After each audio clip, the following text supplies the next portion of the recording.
Novels forever PDF में खुशामदीद। आज के हमारे नावल का नाम है मोहब्बत फरवरी की धूप। और क्या ही कोई अच्छा नावल है अकॉर्डिंग टू फरवरी मंथ। फरवरी की धूप से है तो मुझे तो लग रहा है कोई अच्छा नावल होगा और होप सो कि अच्छा ही हो। तो आइए स्टार्ट करते हैं इस नावल को बगैर किसी देर के। राफिया बिल हाथ में पकड़े तकरीबन दौड़ते हुए कार पोर्च में पहुंची। रियाज, आप बिल बुक डाइनिंग टेबल पर छोड़ आए थे। फिर जैसे याद आने पर पूछने लगी, आप भी अभी तक बाहर खड़े हैं, गाड़ी में बैठे नहीं रहे। रियाज अहमद ने गाड़ी के व्हील को ठुड्डा मारा। आज फिर स्टार्ट नहीं हो रही, बीमारी पड़ी हुई है इसको। मैं तो नवंबर से शोर मचा रही हूँ, नए मॉडल की बुकिंग करा दे। बेगम मोतीवाला की नए मॉडल की गाड़ियाँ आ भी गई हैं। राफिया, खुदा के लिए सुबह सुबह ये मुकाबलेबाजी और दिखावे की बातें फिर से ना शुरू कर देना। तुम्हारे इस दिखावे और मॉडर्न बनने के शौक ने किसी दिन इस घर को बर्बाद कर देना है। साथ ही वो फ़ोन कान को लगा चुके थे। साकिब यार, वर्कशॉप की तरफ तो नहीं निकल गए? कमबख्त कार नहीं स्टार्ट हो रही, इधर घर आ जाओ। साकिब और चच्ची चापलूसी को हर वक्त तैयार रहते हैं, पलक झपकते पहुंच जाएगा। आप ज़्यादा बेचैन ना हो। राफिया ने हमेशा की तरह मुंह बनाकर जला कटा तबसरा किया। उसके तबसरे के ऐन मुताबिक 10 मिनट बाद ही बाइक घसीटता साकिब गेट से अंदर दाखिल हुआ था। वो सलाम ले रहा था जब सोहा ने आकर ज़ोरदार गुड मॉर्निंग किया। साकिब गाड़ी का बोनट उठाकर इंजन में झुक गया तो रियाज साहब सोहा की तरफ मतवज्जे हो गए। कॉलेज बंद है, फिर आज मेरा बेटा सुबह कैसे उठ गया? पापा, मेरी आंख खुल गई, इसलिए मैंने सोचा टिकटॉक पर गुड मॉर्निंग की वीडियो ही डाल दूँ। बेटा, मैंने कितनी बार मना किया, ये टिकटॉक वगैरह पर वीडियोस डालना मुझे नहीं पसंद। कम ऑन पापा, मेरे सब फ्रेंड्स टिकटॉक पर हैं। मैं अगर नहीं होंगी तो वो सारे सोचेंगे मैं कैसी दकियानूसी फैमिली से ताल्लुक़ रखती हूँ। रियाज, आप वहीं पुराने के पुराने ही रहना, कभी ना इस मोहल्ले से निकलना। बेगम मोतीवाला को देखा है, उसकी दोनों बेटियाँ टिकटॉक पर हैं। दोनों के 1 मिलियन से ज़्यादा फॉलोअर्स हो चुके हैं। इससे पहले कि रियाज साहब कोई जवाब देते, साकिब ने इंजन से मुंह निकाला। रियाज भाई, सेल्फ मारे। साकिब की पुकार पर उन्होंने राफिया बेगम को उनके हाल पर छोड़ा और ड्राइविंग सीट की तरफ बढ़ गए। गाड़ी स्टार्ट हो चुकी थी। तुम्हारे हाथों में जादू है। उन्होंने शीशे में से मुंह बाहर निकालकर साकिब को मुखातिब किया। वो मुस्कुरा दिया। आप तो खामखा तारीफ़ करते रहते हैं, सब मोटर मैकेनिक ये काम कर लेते हैं, लेकिन तुम्हारे जितनी सफाई और जहानत किसी और मोटर मैकेनिक में नहीं है, कम से कम इस शहर में। अब नाश्ता करके जाना, मुझे ज़रा जल्दी है, मैं निकलता हूँ। राफिया, साकिब को नाश्ता किराए बगैर ना भेजना। नहीं भेजती। राफिया ने गोया दांत पीसे थे। फिर साकिब से मुखातिब हुई, तुम लोग ऑमलेट पराठा खाते हो ना? इससे फिर लंच टाइम तक भूख नहीं लगती। लंच में फिर रोटी सालन जो शाम तक भूख नहीं लगने देता, और रात को डिनर करके सो जाओ। अगली सुबह फिर से यही रूटीन। पास ही धुन भरी वीडियो बनाते सोहा और सजील माँ की बात पर यूं हंसे गोया सुबह सुबह लतीफ़ा सुन लिया। साकिब ने चौंक कर उन दोनों बहन भाई को देखा था जो अपने अपने टिकटॉक अकाउंट के लिए वीडियो बना रहे थे। जी भाभी, ऐसा ही है, उसने संजीदगी से कहकर हाथ आपस में रगड़कर लेदर की जैकेट की जेबों में डाले। मैं चलता हूँ, आसफा इंतज़ार कर रही होगी। झिझकते हुए उसने बालाखिर कह ही दिया। राफिया के सामने सबकी बोलती यूं ही बंद हो जाती थी। ऐसे कैसे चलता हूँ? रियाज रात को आकर भी पूछ लेंगे। साकिब को नाश्ता करवाया था, वो शर्मिंदा हो गया। वो बस रियाज भाई शुरू से ही, साकिब ने बात अधूरी छोड़ दी। हाँ, मुझे मालूम है, वो शुरू से ही माड़े रिश्तेदारों का बहुत ख्याल करते हैं। ऐसा करो, डाइनिंग टेबल पर ही बैठ जाओ, मैं उधर ही गर्मा गर्म नाश्ता सर्व करती हूँ। वो डाइनिंग टेबल के सामने आर्च में लगे बेसन पर हाथ धोकर भारी भरकम कुर्सी खींचकर बैठ गया। घर की रिहायशी इमारत में हर काबिल ज़िक्र जगह पर हीटर चलने से अंदर खुशगवार हिद्दत थी। राफिया किचन में खानसमा को साकिब के नाश्ते के बारे में हदायत दे रही थी जब सोहा और सजील भी डाइनिंग में दाखिल हुए। सोहा एन उसके सामने वाली कुर्सी खींचकर बैठी, जबकि सजील बहन के बराबर में बैठ गया। खस्ता गर्मा गर्म पराठे, अचार और इटालियन ऑमलेट जिस कदर नाश्ता दिलावेज था, उतना ही उसे खाना मुश्किल हो रहा था। सोहा और सजील टिक टकाटक छुरी काटे चलाकर स्लाइस ऑमलेट खा रहे थे और फिर उनकी माँ यानी राफिया उसके बराबर आ बैठी। उसकी प्लेट में भी छुरी कांटा तेज़ी से टकाटक करने लगे। ऐसे में साकिब को क्रिस्पी पराठा तोड़ती अपनी उंगलियों की आवाज़ बड़ी भद्दी लगी। उसे वहशत होने लगी। राफिया की धौंस के आगे उसका उस शख्स का एतमाद और वक़ार दोनों हवा हो जाते थे। ऐसे पराठे और ऐसा फूला फूला शिमला मिर्च और चीज़ से भरा ऑमलेट इतनी सर्दी में उसे घर में मिलता तो वो बिला मुबालगा 3 पराठे खाता। यहाँ एक खाकर वो सर पर पैर रखकर भागा था। रियाज अहमद मिडिल क्लास से ताल्लुक़ रखते थे। कंस्ट्रक्शन कंपनी में मामूली से मुलाजिम थे, लेकिन इस रुख पर दिमाग खूब चलता था। चनाचे मुलाजमत के 4 साल और शादी के 6 माह बाद उन्होंने बीवी राफिया के सारे जेवर और अपनी कुल जमा पूंजी लगाकर बहुत छोटे पैमाने पर रियाज बिल्डर्स की बुनियाद रख ली। जाने राफिया की किस्मत अच्छी थी या रियाज के सितारे अरूज पर थे। रियाज बिल्डर्स बहुत कम अरसे में शहर की मुमताज़ कंस्ट्रक्शन कंपनी बनकर उभरी। उनकी तरह पैसा बरसा तो उनका स्टेटस भी बदलने लगा और वो पुराने मोहल्ले से उमरा की सोसाइटी में शिफ्ट हो गए। राफिया ने ऐसी ज़िंदगी ख्वाब ख्याल में न सोची थी, इसलिए उससे ये मकाम कम से कम गरीब रिश्तेदारों के सामने संभाला न जाता था। शहर के करीम से मेल जोल ने उसे बेइंतहा मॉडर्न बनने के अजीबो गरीब नफसियाती आर्जे में मुब्तला कर रखा था। वो दूसरी बेगमात की तकलीद में अपना नुकसान तक करने से गुरेज न करती थी। नबूदो नुमाइश के साथ साथ शेखी बिगाड़ने का आर्जा भी राफिया को लाहक था। उसे हमेशा यही फ़िक्र सताया करती, कहीं उसके या उसके बच्चों के किसी अमल से कोई बेगम उन्हें नौदौलतिया न समझ ले। सोहा सजील के टिकटॉक पर होने की वजह भी बाकी बेगमात के बच्चे थे। जब से बेगम मोतीवाला की बेटी मन्नत के मिलियन प्लस फॉलोअर्स हुए थे, राफिया का बस नहीं चल रहा था राह चलते लोगों को भी पकड़ पकड़ कर सोहा का टिकटॉक और इंस्टा फॉलो करवा दे। रियाज बेटी से बहुत प्यार करते थे, लेकिन टिकटॉक बनाने के शुरू से खिलाफ थे। राफिया की बेजा तरफदारी उन्हें सोहा से सख्ती से अकाउंट बंद करवाने से रोक लेती थी।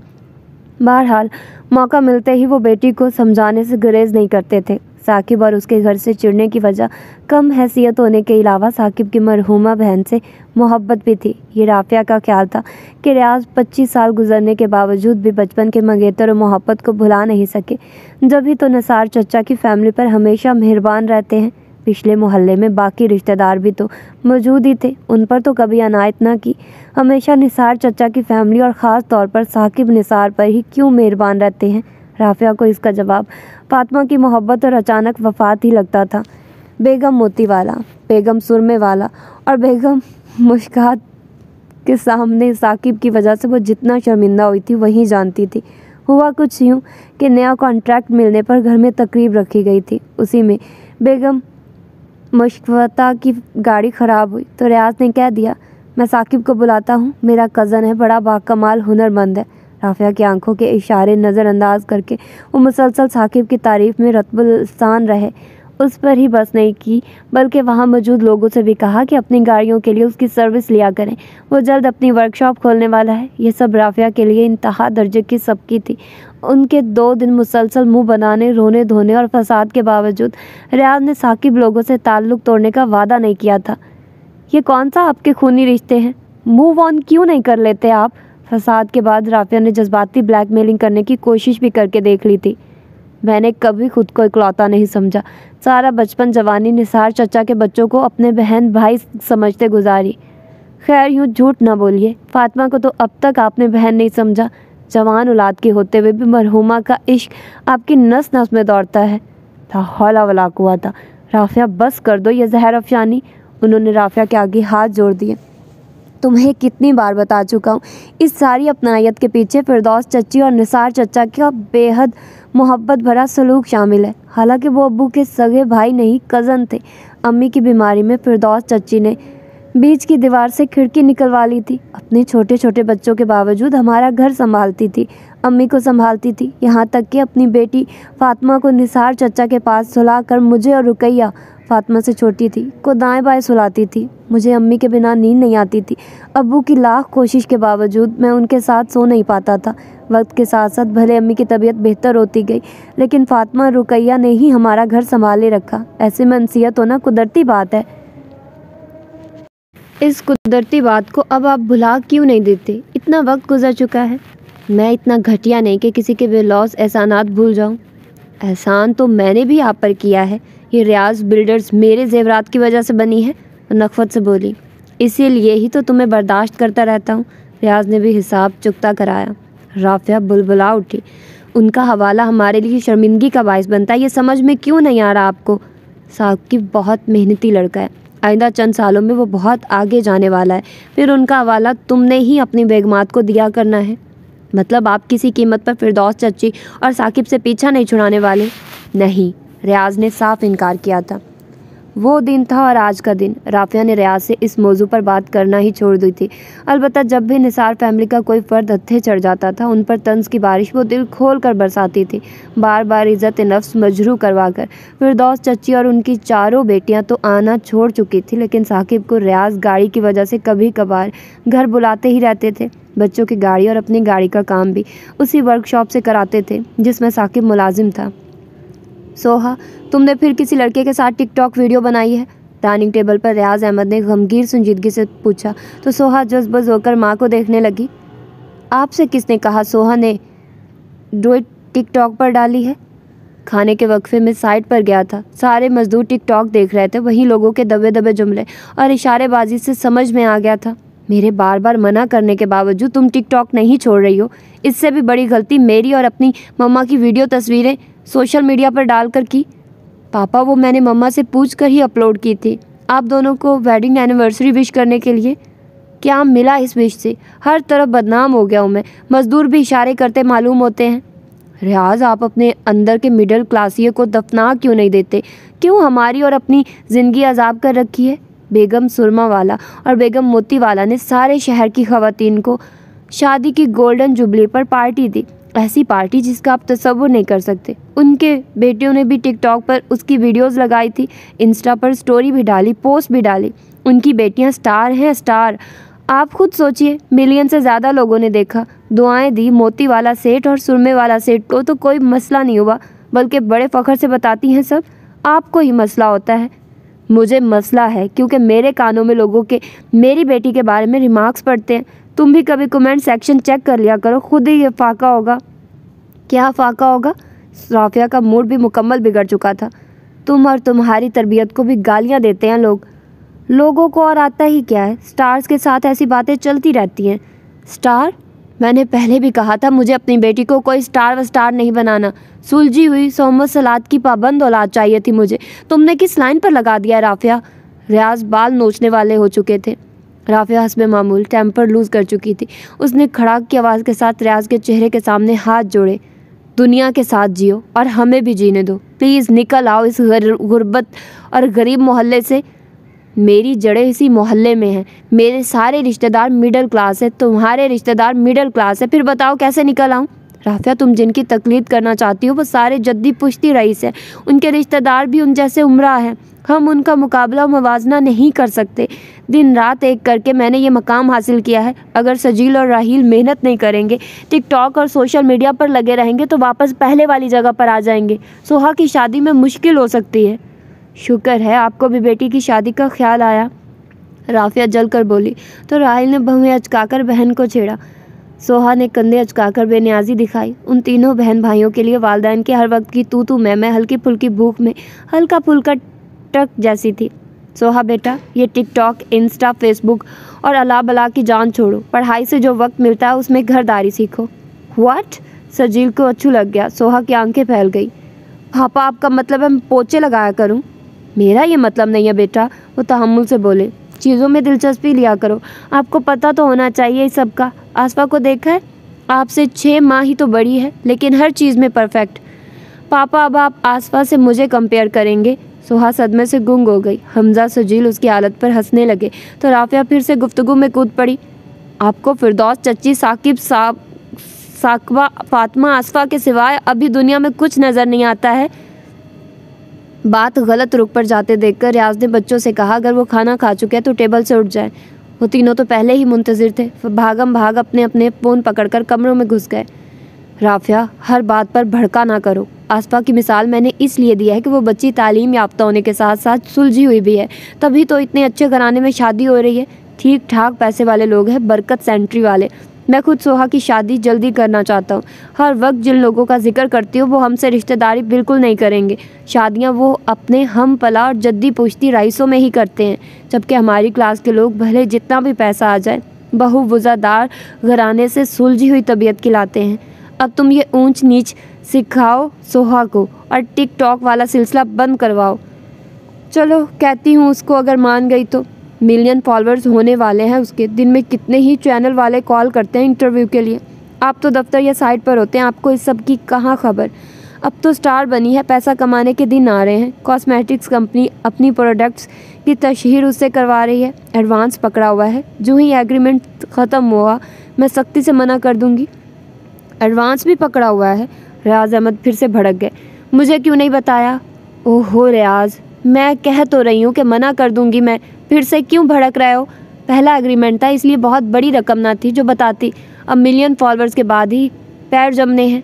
बेगम मोतीवाला की लड़कियां शौक में लाखों कमा रही हैं, दूसरी तरफ आप हैं, एक तो लड़की का करियर ख़राब कर रहे हैं, ऊपर से गुस्सा भी। जो भी है राफिया, दफ़ा करो ये सब, मुझे पसंद नहीं। लोग तरह तरह के गंदे कमेंट करते हैं हमारी बच्ची के बारे में।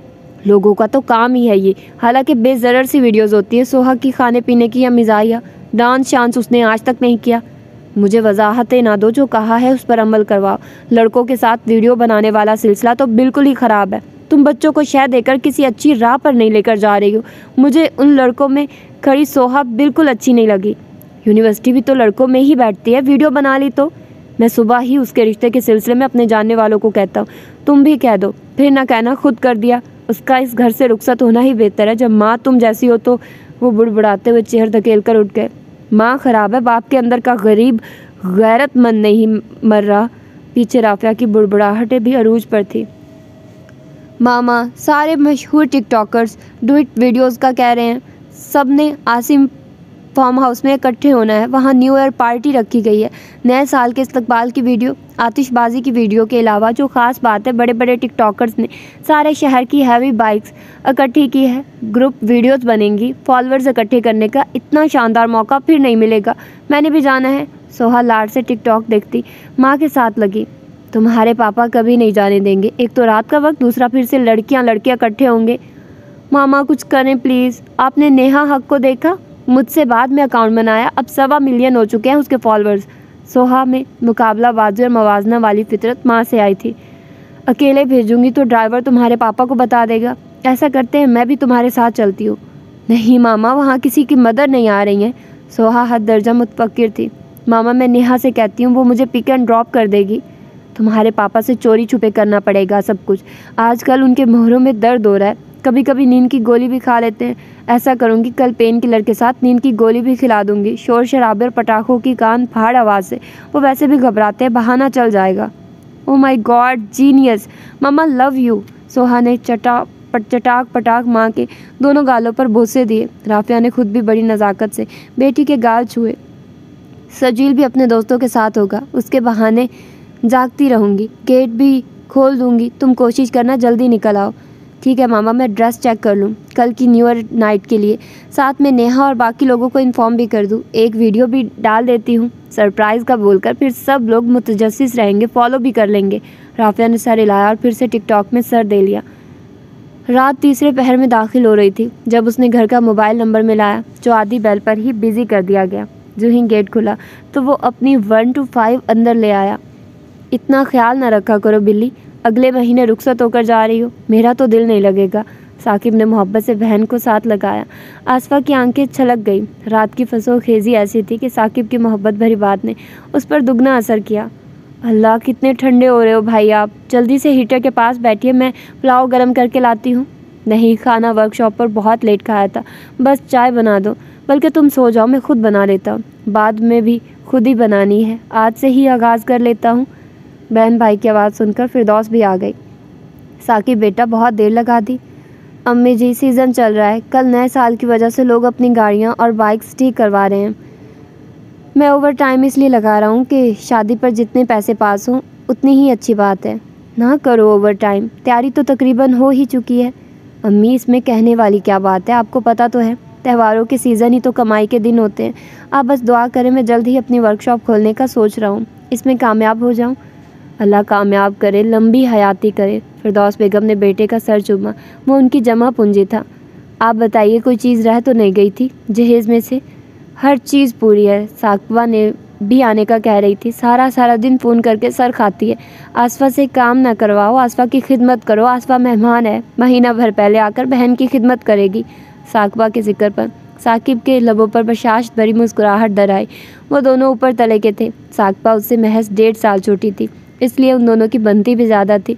सोए किस्मत साकबा का बेटा भी माँ की तरह उस पर जान छिड़कता था। जब भी साकबा रहने आती, साकिब को दूसरी बहनों की निस्बत ज़्यादा अच्छा लगता था।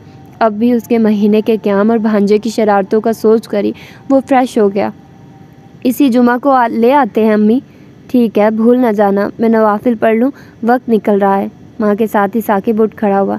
नींद बेहाल कर रही थी। सोने से पहले उसने मोबाइल उठाया तो वर्कशॉप के ऑनर का व्हाट्सएप नज़र आया। उसने खोल लिया। आसिम, फार्म हाउस का भूल न जाना, ठीक 11 बजे हमने उधर पहुंचना है। साकिब ने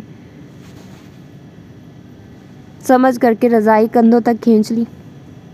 देखा कितना मज़ा आ रहा है। तू 10 बजे ही भागने को तैयार खड़ा था। अमीर लोगों की पार्टी है, समझ में ही नहीं आता क्या खाऊं क्या छोड़ूं। वर्कशॉप का मालिक वसीम उर्फ उस्ताद ऑटोमेटिक आधे घंटे से बिला मुबालगा खा रहा था। तुम भी खाओ ना तिक्का। वसीम ने लकड़ी की पतली सी सलाख से बोटी नोची और दूसरी सलाख साकिब की तरफ बढ़ाई। नहीं उस्ताद, मैं खा चुका, अब बस चाय कॉफ़ी की तलब है। चाय कॉफ़ी छोड़ो, कश्मीरी चाय लेकर आ। चाचा फूड वाला कठोर 430 रुपए का कप देता है। इधर मुफ्त में आला दर्जे की गुलाबी चाय मिल रही है। मैं तो 2 कप पीऊँगा। वैसे ना इन अमीर लोगों के दिल बहुत बड़े होते हैं। देखो कैसे कितना खाना बनाया है। उस्ताद, पैसा तो आपने भी बहुत दबाया हुआ है, दिल बड़ा नहीं करते आप। कंजूसी छोड़ दें तो घर से लड़ाई भी ख़त्म हो जाएगी और इधर उधर से पेट में गोश्त भी स्टॉक नहीं करना पड़ेगा। ज़्यादा बातें न कर, ये बता तेरा हुनर क्या कहता है। कोई 10 मिनट कार चल तो जाएगी। उस्ताद, 50 साल से बगैर हिफाजत के हर तरह के मौसम में बाहर खड़ी कार के इंजन का अंदाज़ा खुद लगा लो। मतलब औखी गली है जो 10 मिनट निकाले। जुगाड़ तो कर दिया है, उम्मीद है वीडियो वगैरह बन जाएगी। ना भी बनी तो हम उधर ही हैं, फिर से टांका लगा दूंगा। 5 मिनट निकाल जाता है, फिर स्पार्क करने लगता है। गड्डी वाकई बड़ी धांसू है, क्या शान होगी। सदी पहले सेठ कह रहा था इसका दादा इंडिया से ड्राइव करके पाकिस्तान लाया था। ऐसी धांसू चीज़ को तो सोने की तरह हिफाजत से रखना चाहिए था। मुझे ड्राइवर बता रहा था सेठों का दामाद आया है अमेरिका से, उसी के कहने पर सीट करवाई गई है। वो गोरों में रह रहकर पूरा गोरा ही है। गोरे पुरानी चीज़ों को नवादरात के नाम पर बहुत संभाल कर रखते हैं। उसने भी अब यही कुछ करना है। अपने चैनल के लिए वीडियो बनानी है, वहाँ के मीडिया से वाबस्ता है, उनको भी वीडियो फ़रोख्त करनी है। ओह अच्छा, मैं भी कहूँ इतने पुराने कस्टमर हैं, पहले कभी इस ढांचे का ख्याल नहीं आया। अब कह रहे हैं एक दिन में इसको हर तरह से चालू कर दो। रोड पर दौड़ती नज़र आए। साले हर काम चुटकी बजाते करना चाहते हैं। जाने दो उस्ताद, अगर अर्जेंट काम किया है तो पैसे भी तो मुंह मांगे लिए हमने। हाँ, उस्ताद वसीम ने बेहंगम कहका लगाया। अचानक ही उसकी नज़र बाएं तरफ पड़ी, जहाँ लड़कों का ग्रुप बोतल खोल रहा था, जिसमें से मवाद फव्वारे की तरह उबल रहा था। सुना है ये चढ़ती नहीं है। तू बैठ, मैं ढूंढ कर अभी लाया। उस्ताद, आप जानते हैं मैं नहीं पीता। ओ कठोरा, तेरी पारसाई ने तुझे कख जोगा नहीं रखा हुआ। चल तू बैठ, मैं 2 घूंट लेकर अभी आया। साकिब को पता था वसीम पार्टी को ख़त्म किए बिना नहीं जाएगा। वो उसके साथ आया था। इखलाकी तौर पर भी अकेला नहीं जा सकता था और प्रोफेशनल काम यानी सदी पुरानी कार को ड्राइव करवाकर मुअज़्ज़िज़ अमरीकी मेहमान को नए साल में दाखिल न कर लेते। उसे यहीं रहना था। साकिब हॉल से बाहर आया। सारे हॉल में बेहतरीन हीटिंग सिस्टम था, लेकिन बाहर पंजाब के मैदानी इलाकों की मखसूस सर्दी थी। उसने हुड सर पर डाला, हाथ जैकेट की जेबों में, और वॉक करते हुए निस्बतन घने दरख्तों की तरफ बढ़ाया। वहाँ चंद लड़के वीडियो बनाने में मसरूफ़ थे। वो वहीं रुककर फार्म हाउस की खूबसूरत सजावट देखने लगा। दरख्तों के ऊपर डेकोरेशन के लिए रंग बिरंगी लाइटों की लड़ियाँ डाली गई थी, लेकिन धुंध के बायस और कम रोशनी की वजह से उजाला महदूद ही था। दियोहिकल दरख्तों से धुंध का पानी कतरा कतरा टपक रहा था। साकिब सर उठाकर आसमान देखने लगा। आया धुंध है कि बारिश। उसी लम्हे उसे उन लड़कों के ग्रुप में से जानी पहचानी लेकिन गुस्से से भरी आवाज़ सुनाई दी थी। सोहा यहाँ क्या कर रही है? उसने हैरत से सोचा, फिर खुद ही सर झटका के पार्टीज में मधु होना रियाज फैमिली के लिए अनोखी बात तो नहीं थी। तुम वीडियो डिलीट करो, अभी मेरे सामने करो। Soha please don't be emotional. मैंने कहा वीडियो डिलीट करो बस। सोहा के चिल्लाने पर साकिब तकरीबन दौड़कर उन तक पहुंचा। क्या हुआ है सोहा? तीनों लड़के और सोहा उसके अचानक आने पर जहां हैरान हुए, वहीं सोहा तीर की तरह उस तक पहुंची। बचपन से अब तक उसे माँ ने यही सिखाया था, निसार फैमिली से बातचीत उनके स्टैंडर्ड की बात नहीं। चुनाचे कभी साकिब निसार को मुखातिब करने का वही मौका ही नहीं आया था तो तय कैसे होता, क्या कहकर बुलाना है। अभी भी सोहा ने डायरेक्ट टेंशन ही बताई। वहीद ने मुझे डॉज करके अपने साथ वीडियो बनाई है, विक्की के फ़ोन में है, ये लोग डिलीट नहीं कर रहे। वो अब रो पड़ी। देखो भाई साहब, हमने कोई वीडियो नहीं बनाई, बकवास कर रही है। झूठ मत बोलो विक्की, बकवास मैं नहीं तुम कर रहे हो। वो जज्बाती होकर विक्की के फ़ोन की तरफ झपटी तो आगे से विक्की ने भी उसे थप्पड़ मारने की कोशिश की तो साकिब बीच में आ गया।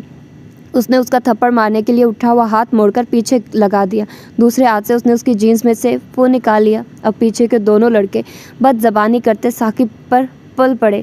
साले, बनाई है वीडियो, अब आज ही सोशल मीडिया पर डालेंगे। इस कुतिया को भी फॉलोअर्स बढ़ाने का शौक है, अब देखना कैसे फॉलोअर्स बारिश की तरह बरसेंगे।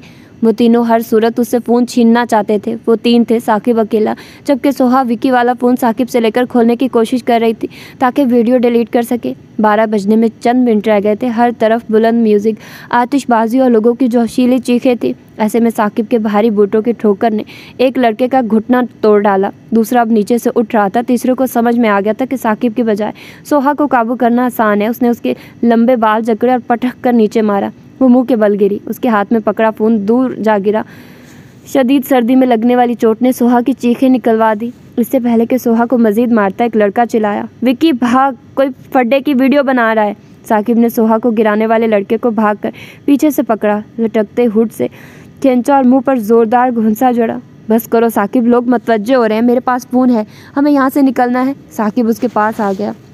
वो कराते हुए खड़ी हुई। हील टूट चुकी थी, नाक और गाल पर नीचे गिरने से खराशें आई थी, माथे पर गोहमर नमूदार हो रहा था। मुझे घर ले जाएं यहाँ से, बस जल्दी ले जाएं, कोई देख ना ले। लोग नए साल में दाखिल हो चुके थे, हर तरफ गुल गुब्बारा था। वो ज़ारो कतार रोते हुए कह रही थी, पार्किंग इस तरफ नहीं है, दूसरी तरफ है, दोनों साइडों पर पार्किंग का इंतज़ाम है, तुम ड्राइवर को कॉल करो, वो इस तरफ आ जाए। मैं ड्राइवर के साथ नहीं आई, नेहा के साथ आई हूँ। ओह माय गॉड, नेहा कहाँ है? साकिब हक्का बक्का रह गया। बाकी घर वाले कहाँ हैं? रियाज भाई कहाँ हैं? वो मज़ीद घुटी घुटी सिसकियों से रोने लगी। नेहा लश बॉयज़ के दूसरे ग्रुप के साथ थी, वो उसके साथ भी कुछ गलत ना कर दे। अल्लाह मैं क्या करूं? हाय मेरा एंकल टूट गया, मैं नहीं चल सकती, मुझे बहुत दर्द है। नेहा के साथ कुछ गलत हो गया तो क्या होगा? वो बुलंद आवाज़ से रोने लगी। साकिब ने गुस्से के बावजूद उसका सर थपक कर तसल्ली दी।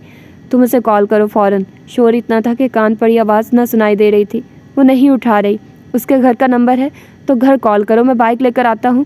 उसके घर कॉल करने से पापा को भी पता चल जाएगा कि मैं यहाँ आई हूँ। वो सर पर हाथ रखकर नीचे बैठती चली गई। साकिब पर मज़ीद बिजली गिरी। तो तुम रियाज भाई से चोरी आई हो यहाँ? साकिब का खून खौल उठा। नंबर दो मुझे नेहा के घर का, जल्दी करो। मैं खुद कर लेती हूँ आंटी, मुझे नेहा नहीं मिल रही, आप प्लीज़ यहाँ जल्दी आ जाएं। Asim farm house. जी मुझे चोट लगी गिर कर, इसलिए रो रही हूँ। साकिब ने टूटे जूतों के साथ उसे अपनी 1 to 5 पर अपने पीछे बिठाया। सर्दी कह रही थी, मैं आज ही हूँ। बर्फ़ के गोले नुमा हवा ने जिस्म चीरा तो वो बेइरादा उसके साथ चिमट गई। माथा उसकी कमर से टिकाकर अपने आप को सर्दी से छुपाने की कोशिश करते वो आगे के हालात के बारे में नहीं सोचना चाह रही थी। दूसरी तरफ नेहा के वालिदैन उसे कॉल पर कॉल कर रहे थे। राफिया ने इलेक्ट्रिक हीटर की हीट कम करके रियाज साहब के सामने 2 गोलियां और पानी का गिलास किया। आज मैंने कोई टैबलेट नहीं खानी, स्टमक बहुत तंग करता है। पेन किलर नहीं खानी, नींद की गोली खा लें। बहुत शोर शराबा शुरू होने वाला, आपको नींद नहीं आएगी। गोली खाकर भी बेचैनी रहती है, रहने दो। ऐसे ही सोने की कोशिश करता हूँ। बच्चे सो गए? कहीं सजील हमज़ा को बाहर तो नहीं जाने दिया? सजील गया है, मैं उसका इंतज़ार करके सोऊंगी, आप सो जाएं। मेरी इजाज़त के बगैर कैसे चला गया वो? उन्हें एकदम गुस्सा आया। वो मैंने इजाज़त दी थी। अंदर से राफिया खौफज़दा थी, कहीं सोहा का भी पता न चल जाए। मेरा फ़ोन दो, मैं उसकी तबीयत साफ़ करूँ। पिछले साल हवाई फायरिंग से बच्चा जहाँ भाग हुआ था, भूल गई हो क्या? राफिया उनको फ़ोन देना नहीं चाहती थी, लेकिन खुद ही उनके फ़ोन पर बेल आने लगी। उन्हें कंबल हटाकर खुद साइड टेबल पर पड़ा फ़ोन उठा लिया। कॉल किसी दरीना कारोबार दोस्त की थी। उनकी बात लंबी होती गई और राफिया की बेचैनी बढ़ती गई। राफिया की नज़र बार बार क्लॉक पर उठ रही थी, जहाँ 12 बजने में चंद ही मिनट बाकी थे। अब बेतहाशा पटाखों की आवाज़ें आने लगी थी। जो ही उनका फ़ोन बंद हुआ, उन्होंने सजील का नंबर मिला लिया। बेल मुसलसल जा रही थी, लेकिन वो उठा नहीं रहा था। कॉल करने के बाद अब वो राफिया के साथ शुरू हो चुके थे। मेरी इजाज़त के बगैर बच्चों के मुतालबे पूरे करके तुमने उनको बिगाड़ दिया है। अब वो ना तुम्हारी सुनते हैं ना मेरी सुनते हैं। किस काम की मेरी इतनी मेहनत, जब मेरी औलाद ही मेरी फर्मा बरदार नहीं है। राफिया ने पुराना हरबा इस्तेमाल करना शुरू कर दिया। वो उनसे ज़्यादा हाइपर पर हो गई ताकि वो दब जाएं, लेकिन वक्त बुरा चल रहा था। राफिया का फ़ोन मुसलसल वाइब्रेट होने लगा। देख रही हो मेरी इज्जत, मेरा फ़ोन उठाया नहीं, अब तुम्हें कॉल कर रहा है ताकि माहौल सेट कर दो। मुझे दो, मैं इसकी बदमाशी निकालूं। नहीं, सजील नहीं है। तब तक वो स्क्रीन पर जगमगाता सोहा का नंबर देख चुके थे। सोहा कहाँ है? रियाज ने दांत पर दांत जमाए और बिस्तर से निकल आए इससे पहले कि वो ऊपर के पोर्शन में सोहा के कमरे में जाते। घर की बैल की आवाज़ गूंजने लगी। सोहा पर तो अफ्ताद पर अफ्ताद पड़ रही थी। एक तो शदीद सर्दी में बाइक का सफ़र, दूसरा खुद की अबतर हालत, तीसरी अफ्ताद बाप का सामने खड़े होना था। सोहा की हालत देख राफिया खुद भी घबरा चुकी थी। सॉरी पापा। सोहा की घुटी घुटी सॉरी पर रियाज साहब का हाथ उठा और चटाख की आवाज़ के साथ सोहा एक बार फिर लाउंज के कारपेट पर गिरी और वो जुनूनी अंदाज से राफिया की तरफ बढ़े तो साकिब बीच में आ गया। भाई बैठकर बात करें प्लीज़, मैं आपको तफसील बताता हूँ। वहाँ सारे सोशल मीडिया एक्टिविस्ट आए हुए थे, यूट्यूबर, टिकटॉकर्स और रोस्टर्स। लश बॉयज़ ग्रुप एक दूसरे के दोस्त हैं। इस ग्रुप में ये सब शामिल हैं और हर ऐप पर एक दूसरे के खिलाफ वीडियोस बनाकर सब्सक्राइबर्स और फॉलोअर्स बढ़ाते हैं। मतलब मनफी प्रोपेगेंडे से एक दूसरे की सपोर्ट करते हैं। लोग इस लड़ाई को हकीकत समझकर उनके व्यूवर्स बढ़ाते चले जाते हैं। चैनल प्रमोट होता जाता है, इश्तिहार मिलने लगते हैं, डॉलर्स में इनकम बढ़ने लगती है, शोहरत का नशा अलग से सर चढ़कर बोलने लगता है। वो इस वीडियो को इसी मकसद के लिए इस्तेमाल करना चाहते थे। यूट्यूब पर उनके एक फ्रेंड ने ये वीडियो गंदे कैप्शन यानी मशहूर टिकटॉकर सोहा रियाज का इन टिकटॉकर के साथ अफेयर है लिखकर लीक करनी थी। दूसरे ने उसके जवाब में टिकटॉक पर वीडियो अपलोड करनी थी या फिर उसने भी अपने यूट्यूब चैनल पर उसका जवाब देना था। एक दूसरे को गालियाँ देनी थी। 4-6 दिन सिलसिला चलाना था। इस तरह से लोगों ने इस झगड़े को देखने के लिए धड़ाधड़ चैनल सब्सक्राइब करना थे और टिकटॉक फॉलो करने थे। इस सब में सोहा के ऑटोमेटिकली फॉलोअर्स बढ़ जाने थे। रियाज साहब टकर टकर साकिब का मुंह देख रहे थे। सोशल मीडिया ने ऐसा खाना ख़राब किया हुआ उन्हें आज पता चल रहा था। अब तो वीडियो वाला फ़ोन ही टूट गया ना? जी मैं एहतियातन मज़ीद चोट लगाकर तोड़ फोड़ आया था। साकिब इसका अकाउंट डिलीट करो, फड्डा ही ख़त्म हो जाएगा। भाई जो वीडियो डाउनलोड की गई है वो दूसरी डिवाइसेस में ऐसे ही रहेंगी लेकिन टिकटॉक से ख़त्म हो जाएंगी। मेरी किस्मत देखो, इनको पैसों की कमी ना आए। मैंने यही सोचकर रात दिन एक कर दिया लेकिन गलती की। अब इनको शोहरत की भूख निकल गई है। इस औरत ने अपनी जहनी आलूदगी मेरी औलाद के जहनों में भी मुंतकिल कर दी है। अब ये मेरी औलाद नहीं रही, ये सांप बन गए हैं। ये औरत और इसके तीनों बच्चे मिलकर मुझे खबर ही नहीं क्या चक्कर चलाते फिर रहे हैं। मुझसे उकताए रहते हैं, मेरी बातों से भागते हैं। इन्हें मेरे ख्यालात पसंद नहीं है, मुझे क़यामत परस्त कहते हैं। साकिब यार मैं तो लुट गया, मैं बर्बाद हो गया। रियाज आप खामखा ववेला कर रहे हैं, हालांकि इतनी बड़ी बात नहीं है। जवान बच्चे हैं, नए दौर के नए तकाजे हैं, तो कुछ उल्टा सीधा भी हो जाता है। इसका मतलब ये तो नहीं कि अपनी औलाद और बीवी की दूसरों के सामने यूँ बेइज्जती की जाए। आपको शर्म आनी चाहिए। मुझ पर और सोहा पर हाथ उठाते। सारी शर्म मैंने ही करनी है, तुमने और तुम्हारे बच्चों ने कोई शर्म नहीं करनी। शर्म ना करके तुमने सबको आवारा कर दिया। मैंने आपकी इन्हीं बातों ने हम सबको आपसे बागी किया है। राफिया चुप हो जाओ, अब एक लफ्ज़ ना बोलना, नहीं तो मैं कुछ ऐसा बोल दूंगा जो इस उम्र में शर्मिंदगी का बायस बनेगा। आपको कोई शर्मिंदगी नहीं होती। जो भी शर्मिंदगी है वो हमारे लिए है। देखा साकिब, ऐसी औरतें होती हैं जो बच्चों के साथ मिलकर शौहर को कत्ल कर देती हैं। मुझे तो अपनी ज़िंदगी की फ़िक्र पड़ गई है। इज्जत तो इन्होंने रहने नहीं दी। इससे पहले कि ये मेरी जान ले लें, मैं इन सबको इनके ठिकानों पर पहुंचाता हूँ। सोहा, कोई लड़का तुम्हें पसंद है तो सुबह उसको बुलाओ। मैं सुबह ही निकाह करवा के तुम्हें रुखसत करूँ। बाद में इस औरत को देखूंगा, इसका क्या करना है। लड़कों की मुझे कोई फिक्र नहीं, वो जो मर्जी करते फिरें। टका नहीं दूंगा मैं किसी को भी अपनी जायदाद का। ईदी को दे जाऊंगा।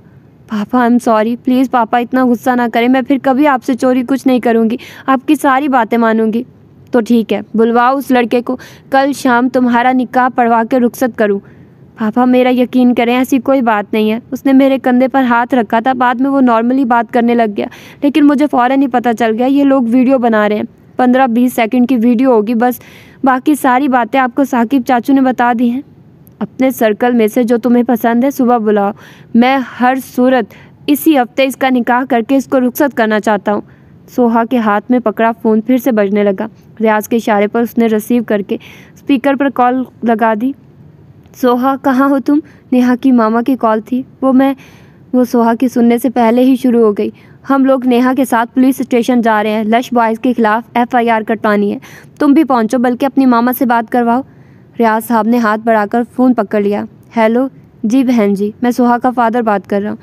भाई साहब, लड़कों के उस ग्रुप ने मेरी बेटी के धोखे से वीडियो बनाई।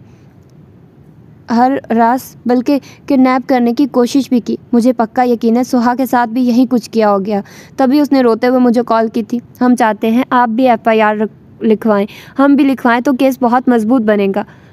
खातून बेतहाशा जज्बाती हो रही थी। एक ही सांस में रियाज साहब को मौका दिए बिना बोल गई, माफ़ कीजिएगा खातून, मेरी बेटी के साथ ऐसा कोई वाक़या नहीं हुआ। शर्म नहीं आती झूठ बोलते? आपकी बेटी की बुरी हालत मैं फ़ोन पर नोट कर चुकी हूँ। जिस तरह से बच्ची परेशान थी और रो रही थी, आप कैसे उन दरिंदों को छोड़ सकते हैं? सोहा के साथ ऐसा कुछ नहीं हुआ। कितनी बार बताऊँ? रियाज अहमद ने अब सर्द अंदाज में बोलकर फ़ोन बंद कर दिया। कॉल फिर से आने लगी थी, बार बार आने लगी तो रियाज अहमद ने फिर से रिसीव कर ली। अब नेहा का बाप था। मिस्टर रियाज, कहीं आपकी बेटी तो इस सब में मुलविस नहीं? उन्होंने कहरआलूद नज़र राफिया और सोहा पर डाली। आप मेरी बेटी पर इल्ज़ाम लगा रहे हैं। इल्ज़ाम है या नहीं ये फ़ैसला कोर्ट करेगी। मैं FIR में सोहा का नाम लिखवा रहा हूँ। अब आप तयन कर ले वो नेहा के हक़ में बोलेगी या? मैं आपकी बेगम को बता चुका हूँ सर कि मेरी बेटी को इस सारे मामले की कुछ खबर नहीं। आपका केस मजबूत करने के लिए मेरी बेटी थाने कचहरी के चक्कर क्यों लगाए? रियाज साहब, आप जैसे लोगों की वजह से ख़वातीन को हरासा करने वालों के हौसले बढ़ते हैं। आप ये क्यों नहीं सोचते?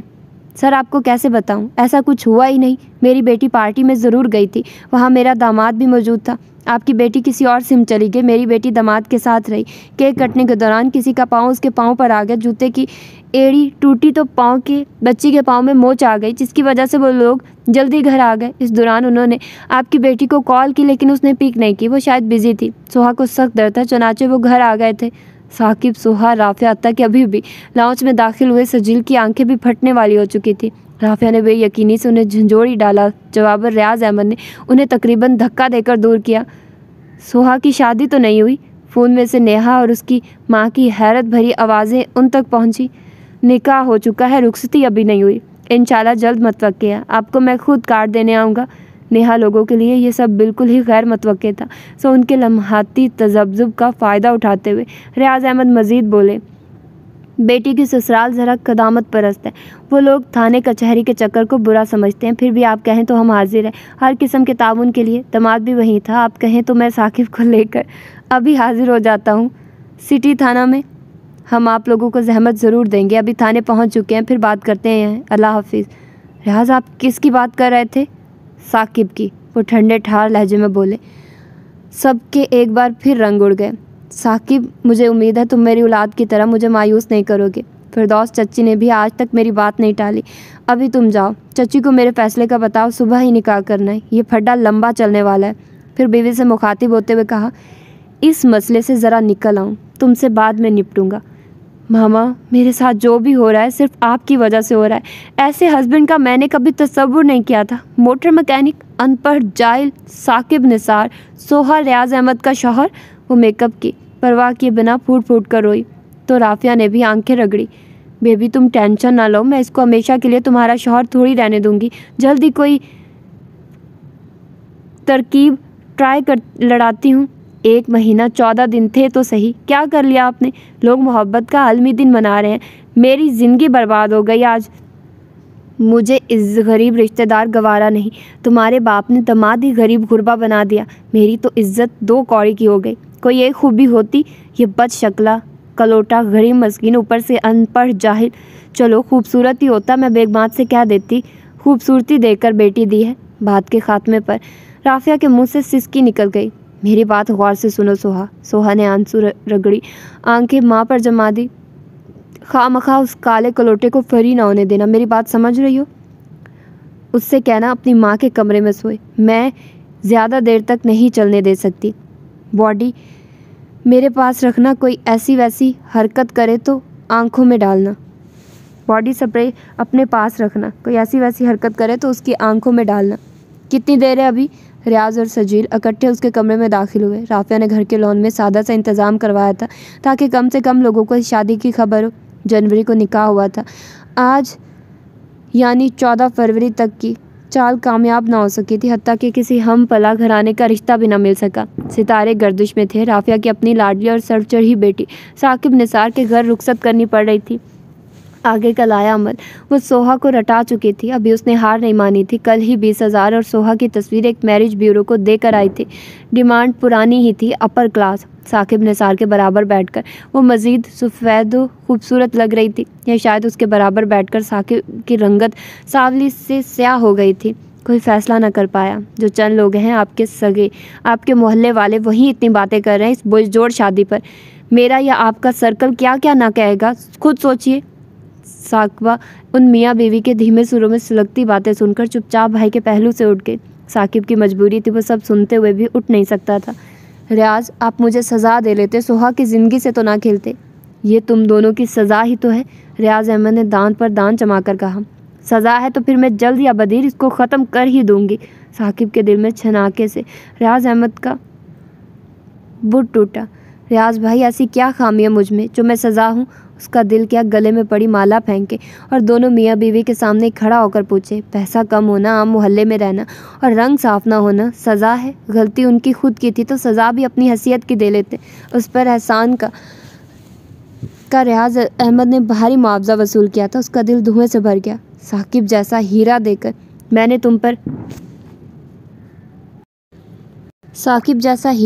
मैंने तुम पर मज़ीद एहसान कर दिया। अब आगे तुम्हारी मर्ज़ी। माँ के नक्शे कदम पर चलोगी तो मज़ीद बर्बादी लाओगी। अगर साकिब और चच्ची के दिल में मकाम बना लोगी तो मेरे दिल में भी तुम्हारी पहली जगह बहाल हो जाएगी। वरना अभी तक तो तुम मेरे दिल से उतर चुकी हो। इस 1.5 महीने में जो कुछ तुम्हारी माँ करती रही है मुझे सब खबर है। तुमने समझने समझाने के बजाय उसका मज़ीद साथ देकर खुद को राफिया से ज़्यादा अहमक और सख्त दिल साबित किया है। अभी वक्त है, अक्ल पकड़ लो। रियाज अहमद ने नसीहत के साथ साथ दुनिया दिखावे को सोहा के सर पर हाथ रखा। साकिब पहले ही गाड़ी में बैठ चुका था। वो खासा बड़ा लाउंज था। दाहिनी दीवार वाले सोफे पर सोहा को बिठाया गया। फिरदौस बेगम ने आवाज़ें दे देकर साकिब को भी बुला लिया। अब एक बार फिर साकिब निसार उसके पहलू बैठा था। घर में मेहमान ठीक ठाक थे क्योंकि अगली सुबह आसफा की बारात और उनका वलीमा था। अरे कोई गाने ही चला दो, कोई शुगल मेला कर लो। घर की इकलौती बहू आई है, खैर से कल बेटी भी रुखसत हो जाएगी। इससे बढ़कर और कौन सा खुशी का मौका होगा? सोहा ने गर्दन घुमाकर बाहरी भरकम वजूद की मालिक खातून को देखा, जो यकीनन उसके बाप की भी रिश्तेदार ही थी। एकदम ही सोफे के पीछे छुपे बफर से आवाज़ गूंजने लगी। चुन के तू ले गई गभरू चे गभरू, चटियनी अपने तू भाग देख ले। साकबा ने हाथ में पकड़ी खाने की प्लेट, किसी को पकड़ाई और डांस शुरू कर दिया। सोहा का हद कोफत हुई। साकबा के साथ एक छोटा सा बच्चा भी शामिल हो गया था। बच्चे की हरकतें और डांस इतना प्यारा था कि सारा लाउंज तालियों से गूंजने लगा। साकबा तो पैदाइशी जिंदा दिल और शरारती है। आगे बेटा तो माँ से भी 4 हाथ आगे है। साथ वाले सोफे पर बैठी खातून से सोहा को पता चला वो माँ बेटा धमाले डाल रहे हैं। जाने उस बच्चे ने कौन सी हरकत की थी या स्टेप किया था कि साकिब उसके पहलू से उठकर बच्चे को उठाकर धड़ाधड़ चूमने लगा। साकबा नाचते नाचते सोहा के पास आ गई। वो उसका टीका दुरुस्त करते हुए हिल भी रही थी। अब उसने सोहा की थोड़ी ऊपर उठा ली। वो नाचते गाते खुशी मनाते सोहा को बावर करा रही थी। सोहा का दिल क्या कह दे।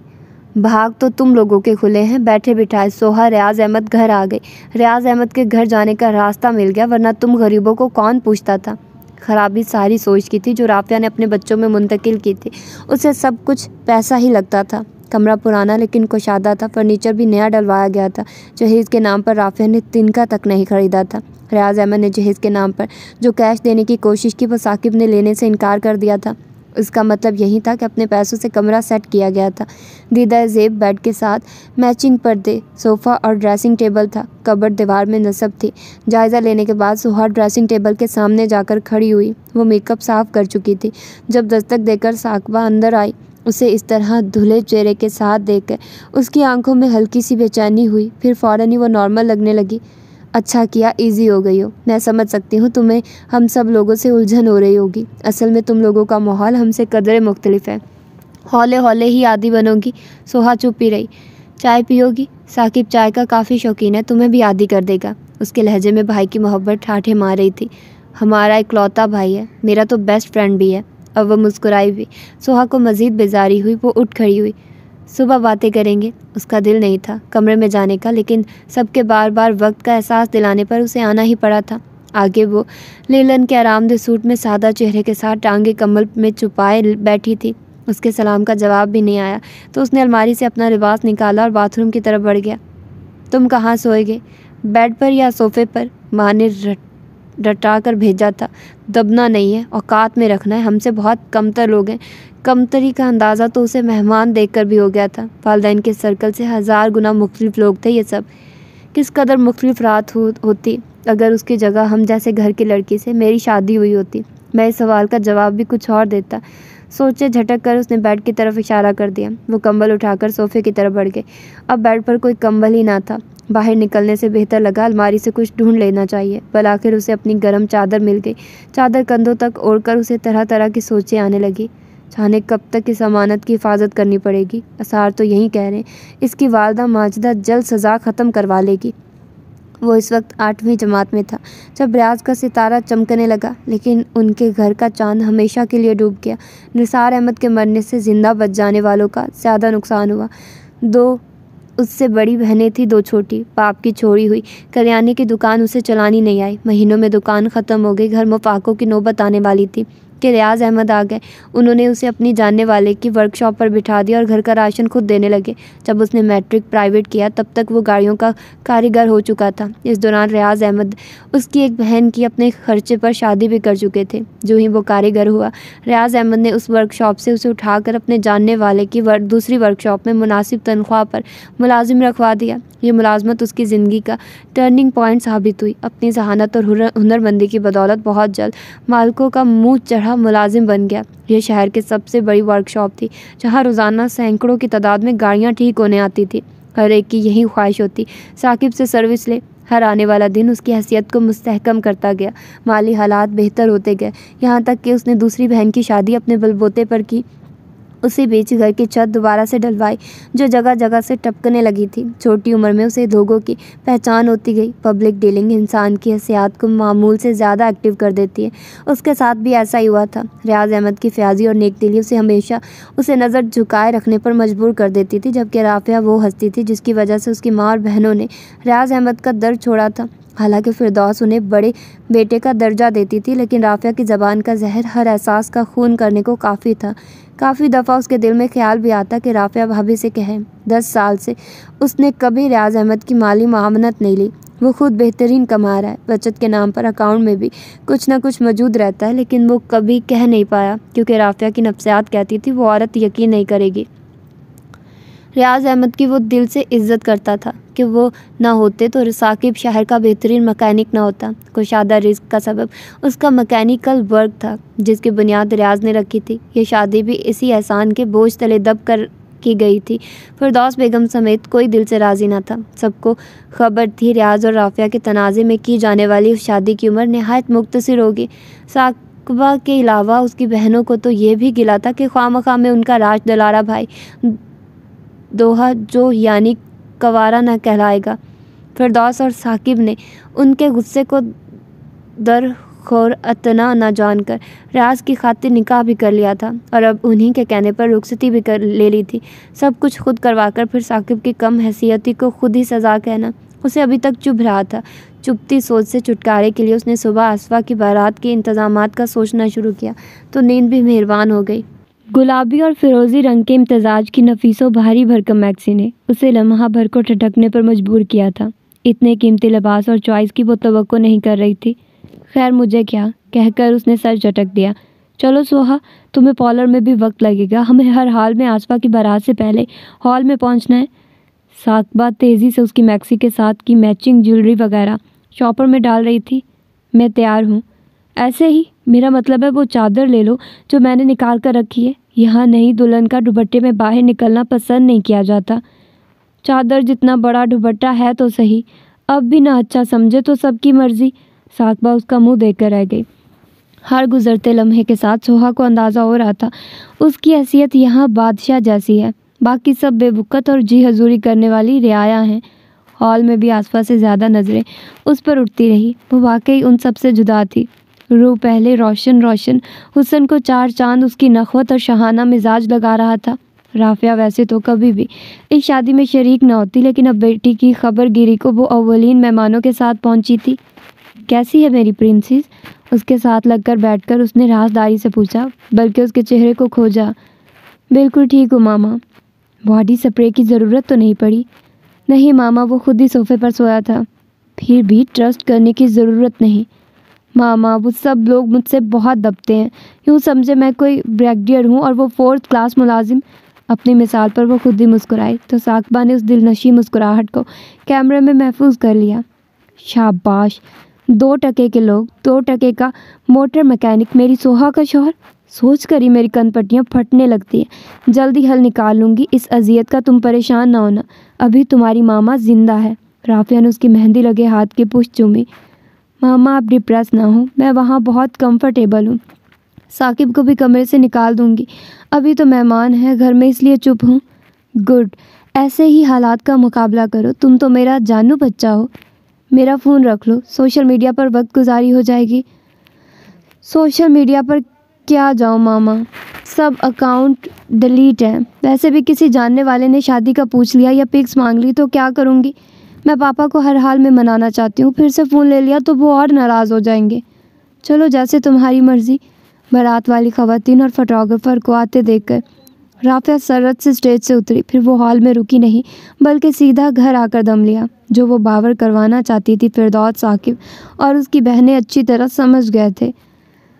आसफा हनीमून पर जाने से पहले मिलने आए तो उसे हैरत हुई कि ये लोग भी हनीमून पर जाते हैं।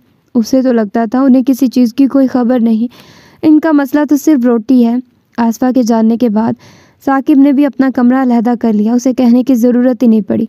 रियाज हाउस जाने पर उसे बाप की बेरुखी सहनी पड़ती थी, इसलिए वो जाती ही नहीं थी। वैसे भी उसे यहाँ हर तरह का आराम था। फिरदौस बेगम के हाथ गोया छोटा बच्चा आ गया था, जिसके आराम का, खाने पीने का वो खुद से बढ़ के ख्याल रखती थी। हर चीज़ उसकी पसंद से बनाती, जो उसे मज़ीद अकड़ा देती। उनकी बेटियां भी इस बात पर नाराज़ होती थी कि आप क्यों उसके काम करती हैं। वो हंसकर टाल जाती कि कितने दिन काम करूँगी, कभी तो ये सिलसिला किसी किनारे लगना ही है। वो महलों की रानी हमारे घर आ गई है तो अजियत क्यों दे। इस वाक़या के बाद से रियाज अहमद ने उससे स्मार्टफोन ले लिया था, जिसकी वजह से उसे सोशल मीडिया की आदत नहीं रही थी। आम सा फ़ोन उसकी माँ से बात करने की ज़रूरत बाखूबी पूरी करा रहा था। वक्त भले उसकी तवक्को से अच्छा गुजर रहा था, लेकिन वो जल्द ही जल्द इस दायरे से मुकम्मल निजात चाहती थी। वो जुमा का दिन था। सोहा को गुजरे 1.5 महीने में साकिब का अंदाज़ा हो गया था। वो जुमा को हाफ करता था या फिर जुमे के दिन असर की नमाज के बाद घर से निकलता था और रात गए आता था। वो लाउंज में बैठी चैनल बदल रही थी, जबकि फिरदौस बेगम हस्बे मामूल किचन में थी। जब वो रब से हुलिये में लाउंज में आया, यकीनन अभी सोकर उठा था। तुम यूनिवर्सिटी क्यों नहीं ज्वाइन कर लेती? घर में रहकर अम्मी के काम बढ़ाती हो, खुद भी बोरियत होती होगी। यूनी ज्वाइन करूं और अपना मजाक बनवा लूं? What a brilliant thought. बोरियत का तुम लोगों को भी पता है। How funny. पहली बार उसने नज़रें उठाकर उसे देखा। हम भी इसी दुनिया में रहते हैं। मतलब इस अजीम जागीर के नवाब हो। उसने साफ मजाक उड़ाते लबो लहजे में उसके घर का मजाक उड़ाया। कीमे वाले पराठे बनाए हैं, ले आऊँ नाश्ता? फिरदौस बेगम ने किचन से आकर साकिब से पूछा। आप बैठे, मैं खुद लेके आता हूँ। लो भला, लाने में क्या मुशक्क़त हो जाएगी मुझे। वो मोहब्बत अमेज़ डांट के साथ वापस किचन में मुड़ गई। साकिब, मौसम बदल रहा है। साकबा कह रही थी सोहा के मौसम के कपड़े भी खरीद लाओ। साकिब ने बेसाख्ता सर पर हाथ फेरा। ये साकबा भी ना हम पर दानिश्वर लगी हुई है। लेकिन मुँह से कहा, अम्मी कर आए शॉपिंग, मैं और चच्ची के लाए कपड़े पहनूंगी। बाप की देखा देखी वो बचपन से ही फिरदौस को चच्ची कहती थी। पता भी है मैं कहाँ से शॉपिंग करती हूँ। वो हमेशा की तरह नज़रें झुकाए खामोश ही रहा। साकिब, तुम सोहा को पैसे दे दो, ये अपनी मामा के साथ खुद खरीदारी कर लेगी। ठीक है अम्मी। मुख्तसर से बात के बाद वो फिर से पराठों की तरफ मतवज्जे हो गया। ऐसा करो, मुझे अभी पैसे दे दो और मामा की तरफ भी छोड़ दो। रात को मैं ड्राइवर के साथ आ जाऊंगी। माँ के पास रुकने में वहीं बाप वाली कबाहत थी। सोहा को लगता था वो उसे राफिया से दूर रखना चाहते थे। वो भी यहीं तासुर देने की कोशिश करती थी कि वो अब सेट हो चुकी है। अम्मी, मेरा सफ़ेद कॉटन का सूट नहीं मिल रहा। वो नमाज जुमा के लिए तैयार हो रहा था। बेटा, साकबा कल्फ लगा कर गई थी, मेरी अलमारी में देख लो। वो पाँव झला झला कर ड्रामा देखती रही। वो पास फर्श पर बैठा जमा कर सूट इस्त्री करता रहा। सोफे पर इस्त्री शुदा सूट फैलाते हुए उसने 5-5 हज़ार के 4 नोट भी उसकी तरफ बढ़ा दिए। उसने आराम से हक समझ कर लिए। अल्लाह, कितने हसासे कमतरी के मारे दबू लोग हैं। ज़रा जो पैसे वालों को देखा, गुलामी शुरू, चापलूसी शुरू। पैसा बोलता है, अगर मैं अमीर नहीं होती तो इन्हीं लोगों ने जीना हराम कर देना था। अब ज़रा ऊंचा बोलूं तो सबकी कैसे टांगें कांपने लगती हैं। मामा सही कहती हैं, नॉर्मल लाइफ गुजारने के लिए पैसा बहुत ज़रूरी है। जिनके पास नहीं है तो उनकी बेटियां आकर ससुराल के मसाइल ही बताती रहती हैं। मैं भी गरीब घर की होती तो इसी तरह ज़िंदगी से तंग होती। फारिग रहकर उसका वाहिद मशगला हर वक्त टीवी देखना था, हर चैनल के ड्रामे फॉलो करते हुए। उसे गरीब बहू के मसाइल बड़े अच्छे से समझ आ चुके थे। अब भी उसके सामने बिना जहेज़ के आई बहू की टीवी में ससुराल के हाथों दरगत बन रही थी। वो रात को वापस आई तो फिरदौस बेगम लाउंज में ही बैठी थी। उनकी मुशफ़िक़ फितरत की बदौलत वो उनसे अब मुरव्वत से बात भी कर लेती थी। उसने शॉपिंग उनके सामने रखी और एक एक सूट साथ लगाकर दिखाने लगी। वो माशाल्लाह माशाल्लाह कहे जा रही थी। चच्ची इतना माशाल्लाह ना कहें, आज शॉपिंग की तो अंदाज़ा हुआ आपके ऑयली खाने खा खा कर मैं बहुत मोटी हो गई हूँ। उसने शर्ट कमर पर दोनों तरफ से मुट्ठियों में लेकर कमर नापी। ऐन उसी लम्हे सामने से साकिब अंदर दाखिल हुआ था। जहाँ खज्जल होकर उसने कमीज़ छोड़ी, वहीं साकिब ने भी सरस से नज़र फेरी थी। अम्मी मेरी नाइट शिफ्ट है, मैं निकलता हूँ। वो माँ के सामने झुका, सर पर हाथ रखवाकर उनका हाथ चूमते अल्लाह हाफिज़ कहते वो निकल गया था। अगली शाम मगरिब के बाद वो माँ की अफसुर्दा कर देने वाली कॉल सुनकर कमरे से बाहर निकली तो आगे फिरदौस बेगम भी कहीं जाने के लिए बैग भरे बैठी थी। सोहा का दिल चाह रहा था फूट फूट कर रोए। मैरिज ब्यूरो वाले ने मोटी ताज़ी रकम खाकर उनकी डिमांड के मुताबिक रिश्ता दिखाया था। लड़का ऑस्ट्रेलिया में सेटल था। उन्हें सोहा पसंद भी आ गई थी। टिकटॉक के हवाले से भी वो लोग सोहा को जानते थे। राफिया ने लड़का खुद देखने जाना था। अगर पसंद आ जाता तो सोहा की नाम नहात शादी का मामला भी डिस्कस करके आना था। लेकिन जाने कैसे रियाज अहमद को इस सारे मामले की खबर हो गई थी। उन्होंने राफिया को घर से निकालने की कोशिश की थी और साफ लफ्ज़ों में कहा था वो उसे तलाक दे देंगे। सजील, हमजा और राफिया की बेतहाशा गिरियाजारी पर उन्होंने उसे घर रखा था। साथ ही ये भी कहा था ये आखिरी चांस है। राफिया ने उसे लाख तसल्ली दी थी कि वो कोई तरकीब सोचेगी, साकिब उसे खुद तलाक दे देगा। लेकिन सोहा ये सुनकर शदीद मायूसी की जद में आई थी। उसे लग रहा था ज़िंदगी इसी दायरे में फंस गई है, वो कैद खाने में ही मर जाएगी। सोहा बेटा, मैं रुकैया की तरफ जा रही हूँ, उसे मेरी सख्त ज़रूरत है।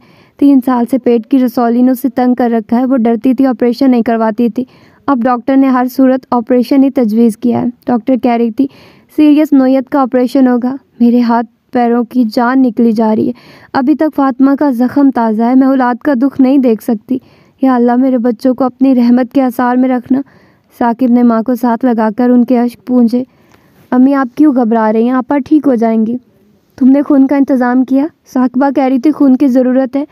अम्मी मेरा और आपा का ब्लड ग्रुप एक है, आप कोई टेंशन ना ले। ठीक है, फिर तुम मुझे रुकैया की तरफ छोड़ाओ, सुबह वो अस्पताल दाखिल हो जाएगी।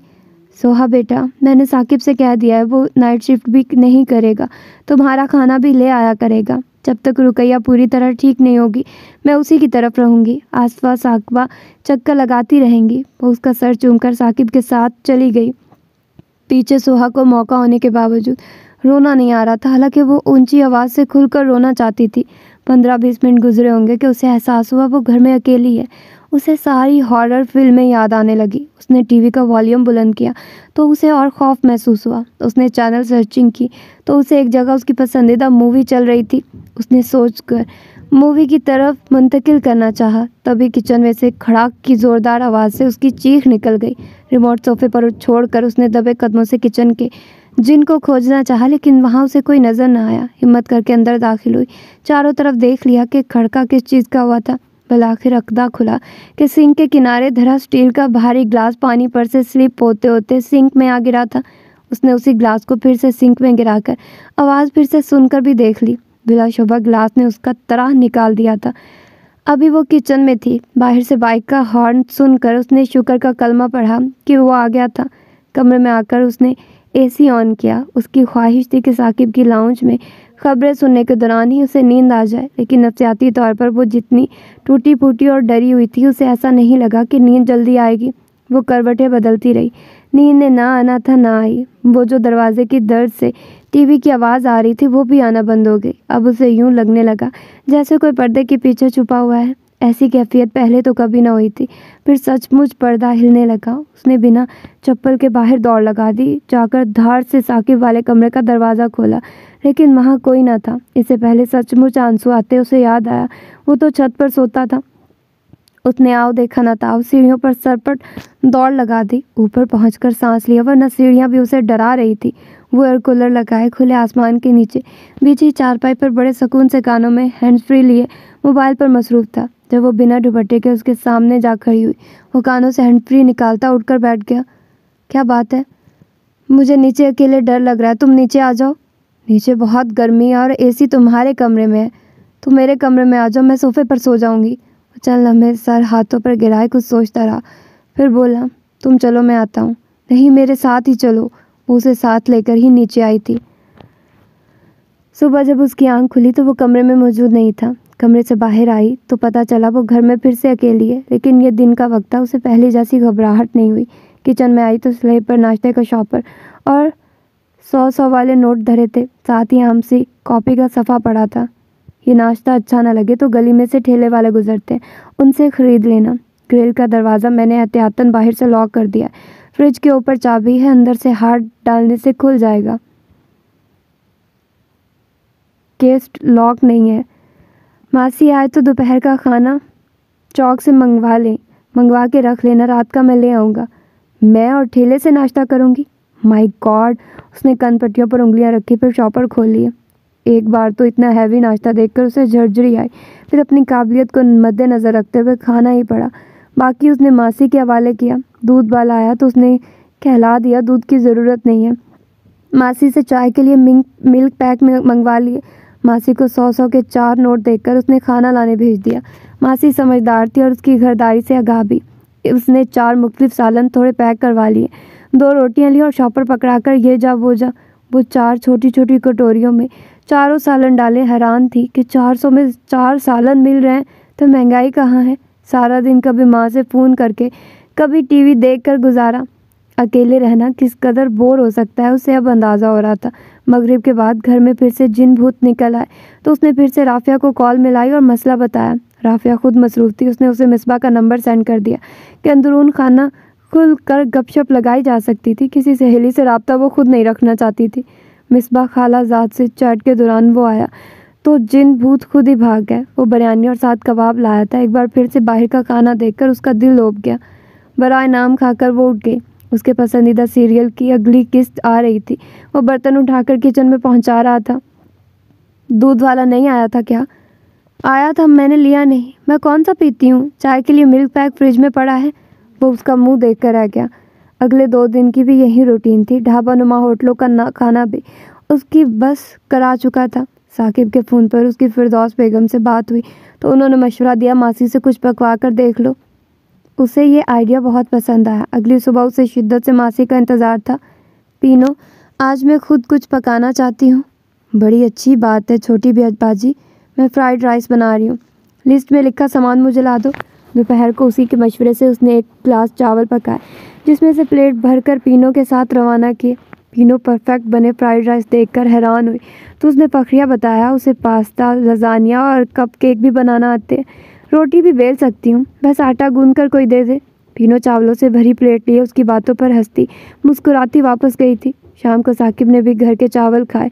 बाहर का खाना यूं ही पड़ा रहा। मैंने बनाए हैं राइस, बहुत अच्छे हैं। वो नज़रें नीचे किए खाने में मगन रहकर बोला, सुबह जब तुम उठो तो साथ मुझे भी जगा लेना। मैं मामा की तरफ जाना है, मिसबा आ रही है इधर। उसके हुक्मिया लहजे पर उसने सर हिलाने पर इत्तफा किया। सुबह उसे जगा दिया कि तैयार हो जाओ, मैं जाते हुए ड्रॉप कर दूंगा। जब वो निकसिक से तैयार होकर निकली तो वो ट्राउज़र्स में मलबूस पसीने से शराबुर पिछली गैलरी से लाउंज में दाखिल हो रहा था। पिछली छोटी सी गैलरी में सोहा ने उसका एक्सरसाइज और जिम का सामान देख रखा था।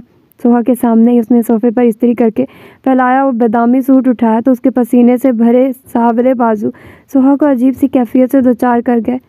तौबा, कितना काला है ये। जब वो बाइक को किक मारा था तब वो फिर से पलट आए। शाम को पापा के आने से पहले पहले मुझे पिक कर लेना। उसने इस बात में सर हिलाकर क्लच छोड़ दिया। साकिब के लिए आज का दिन बहुत लकी साबित हुआ था। उसकी वर्कशॉप हर लिहाज से तैयार हो गई थी। सुबह यानी बरोज़े जुमा को इफ्तिताह वो रियाज अहमद के हाथ से करवाना चाह रहा था। पाकिस्तान ऑटो सर्विस के सेकंड हैंड गाड़ियों के शोरूम में उसकी अपनी शराइत पर मुनाफे की शेयरिंग का एग्रीमेंट साइन हो गया था। उसका बरसों पुराना ख्वाब हकीकत के कालिम में ढल गया। असर के वक्त वसीम ऑटो को अलविदा कहकर निकल आया। ज़हन दिल हवा में उड़ रहे थे। उसका इरादा था सोहा को ड्रॉप करके सीधा अस्पताल जाएगा, रुकैया आपा के पास। शाम को सब बहनें इकट्ठी होंगी तो वो खुशखबरी सुनाकर खुश करेगा।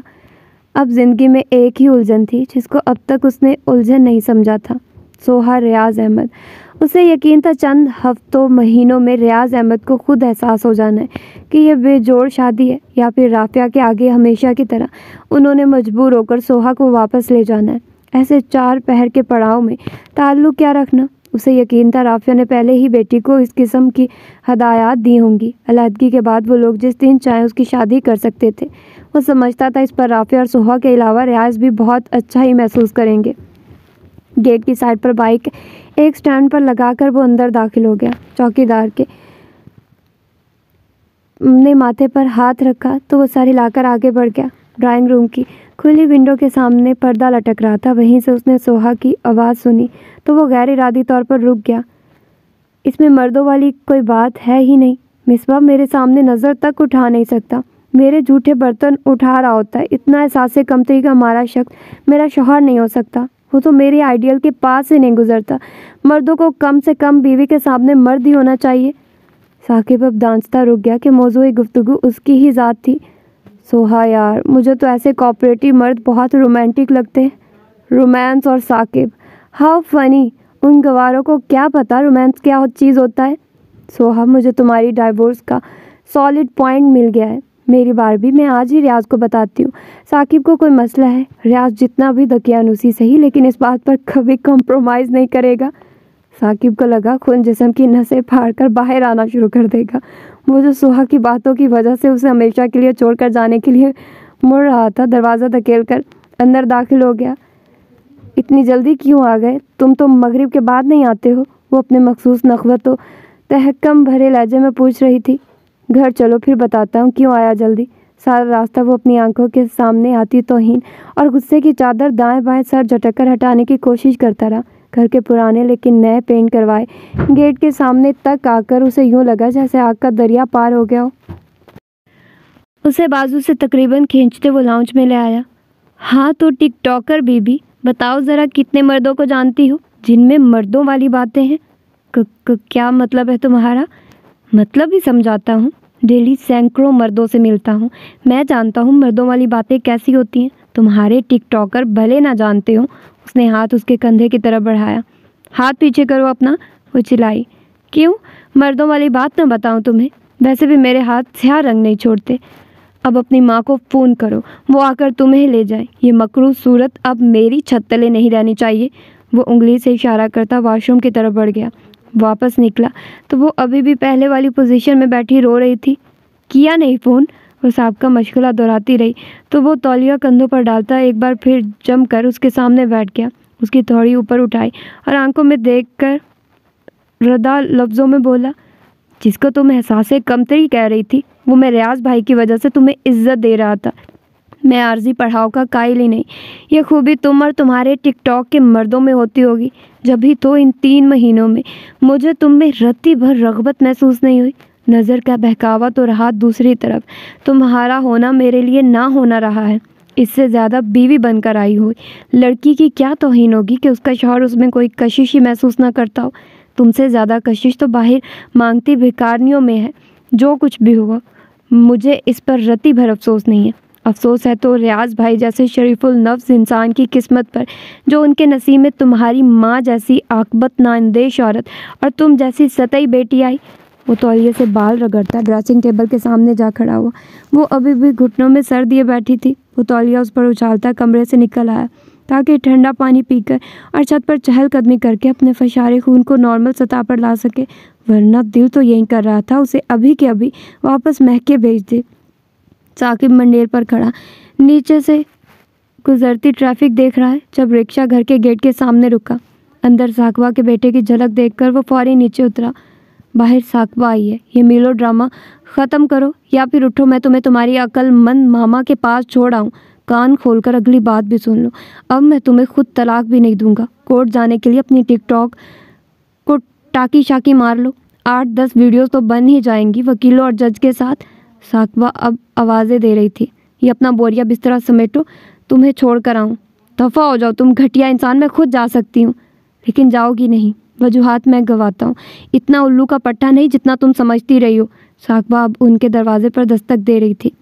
रुको साकी, मैं आ रहा हूँ। बहन को साथ लगाकर और भांजे की उंगली पकड़कर वो लाउंज में ले आया। पीछे धार से दरवाज़ा बंद करके चटखनी लगाने की आवाज़ पर साकवा ने सवालिया नज़रों से भाई को देखा। माँ वाला मर्द, दिमागी खलल है मोहतरमा को। साकिब ने भांजे को साथ लगाकर भींचा। जवाबन बच्चे ने भी चटाचट इकलौते मामू के गाल चूमे। मैं देखती हूँ। क्या देखना है तुमने? आराम से बैठो। उसने बहन का हाथ खींचकर फिर से बराबर बिठाया। तुम कब से अपने बेडरूम में शिफ्ट हुए हो? जब से अम्मी आपा की तरफ गई हैं। वो बदस्तूर बच्चे के साथ मगन था, इसलिए सोहा का मूड ख़राब रहता है। वो मामला सूझना चाह रही थी। यार कोई और बात कर लो, अदालत ही लगा ली है। आपा कैसी हैं आप? माशाल्लाह बहुत बेहतर हैं। कल छुट्टी मिल जाएगी। तुम क्यों नहीं गए आज? दिन के वक्त वर्कशॉप की सेटिंग में लगा रहा। शाम के बाद उसको गार्ड की ज़रूरत होती है, इसलिए निकल ही नहीं सका। वर्कशॉप सेट हो गई?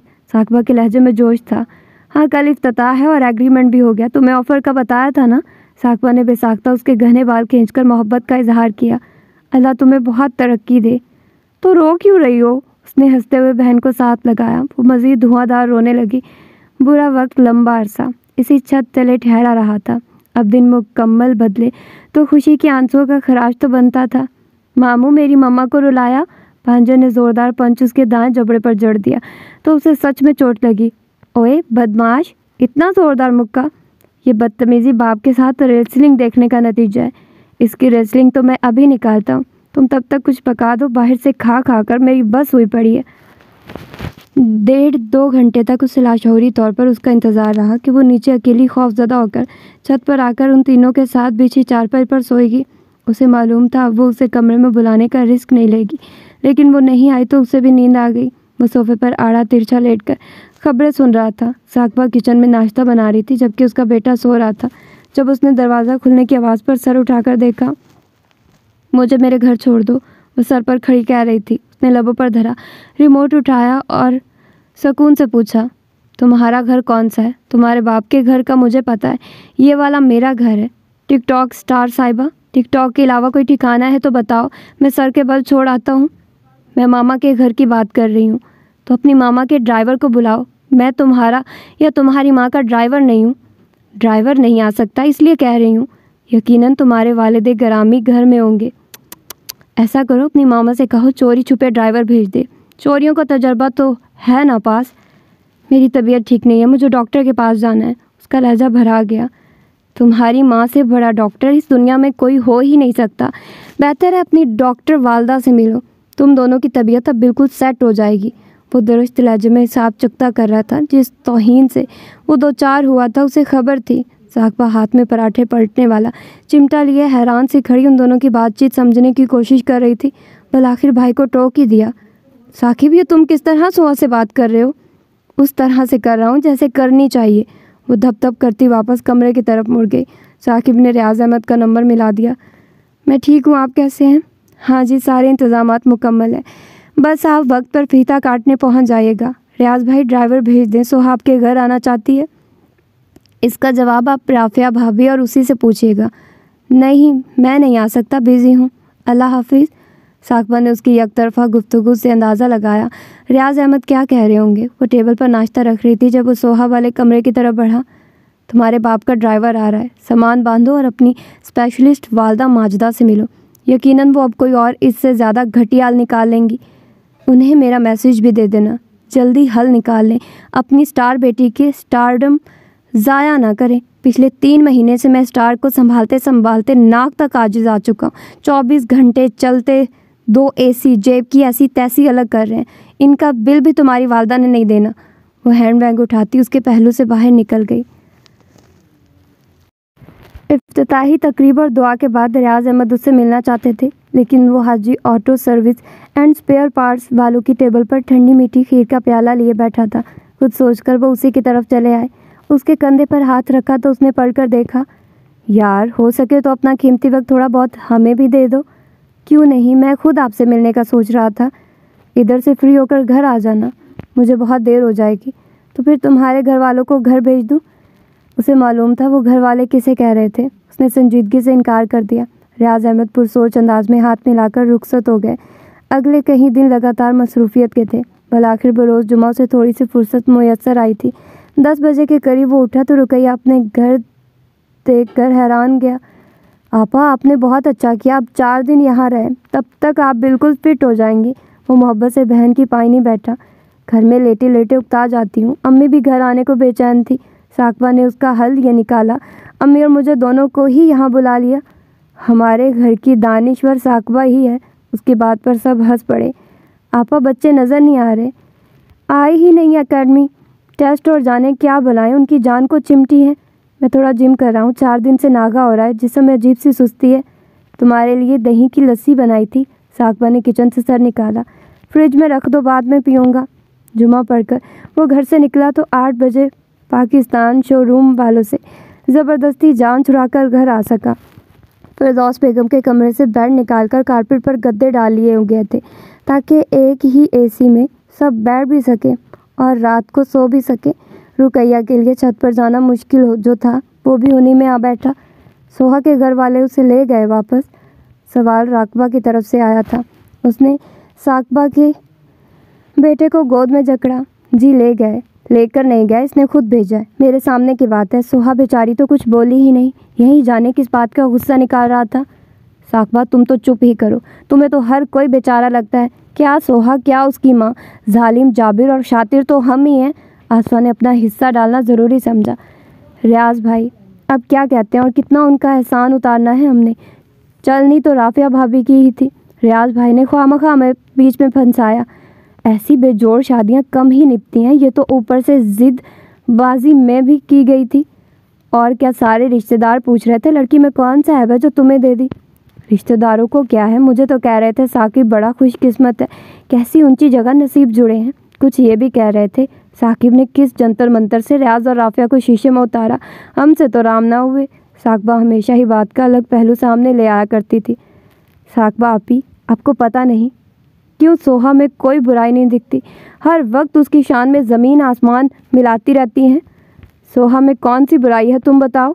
साकबा जलकर बोली। राफिया भाभी की बेटी और नखवत व गुरूर में उनसे 4 हाथ आगे, ये पहली बुराई है।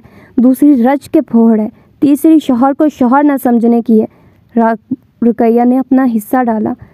चौथी हमें भिखारी समझने की है। आसफा शायद 5वीं तक भी पहुंचती कि साकबा ने फिर टांग अड़ाई। समझती रहे हमें भिखारी, साकिब और उसकी अंडरस्टैंडिंग होनी चाहिए, हमारा क्या है। साकबा, मुनफरिद रहने के शौक़ ने तुम्हें भी रज के जलील कराना है।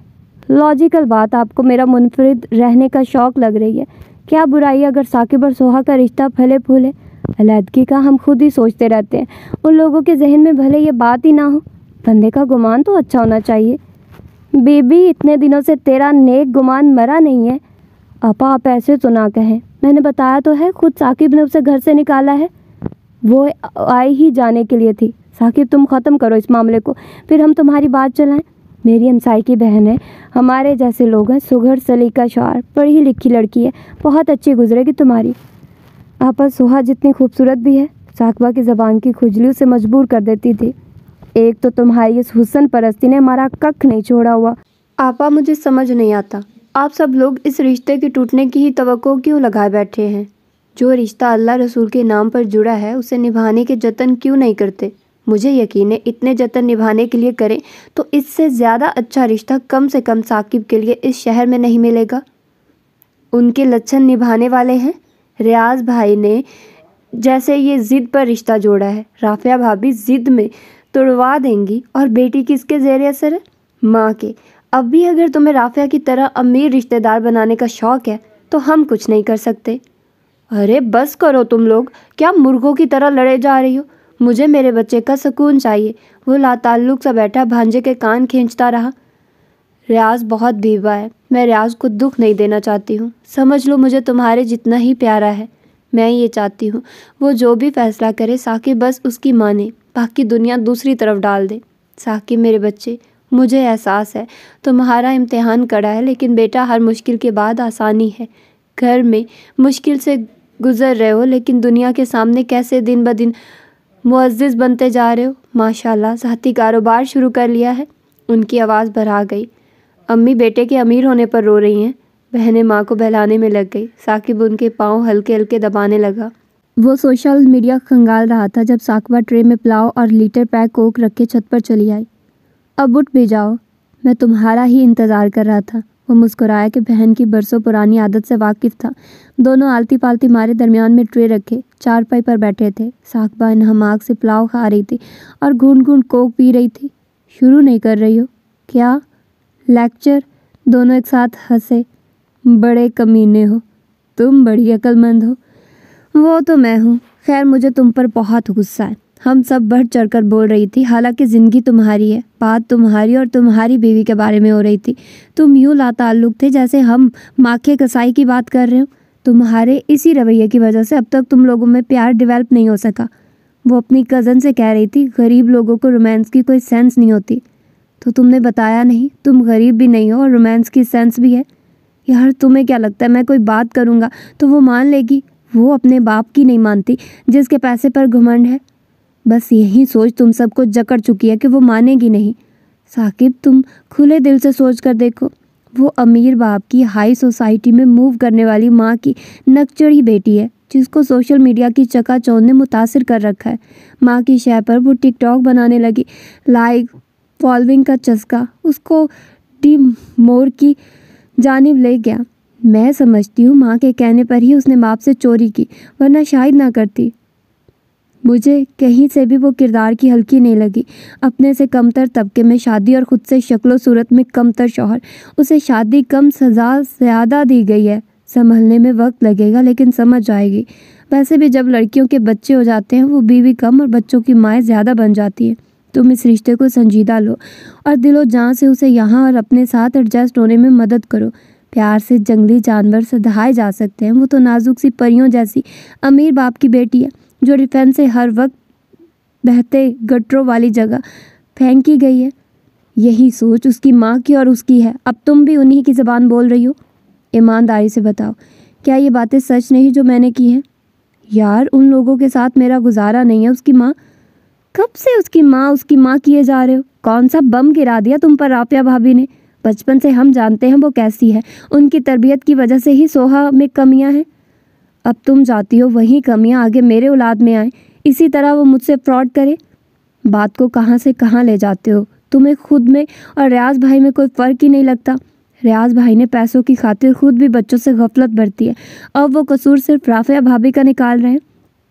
साहब का, मुझे शादी किसी अपने जैसी फैमिली में करनी थी या फिर करनी है। ऐसी लड़की हो जो मेरी इज्जत करे, मैं उसकी करूं। वो मेरे मसाइल समझे, मुझे सुकून दे, मैं उसे सहूलतें देने की कोशिश करूं।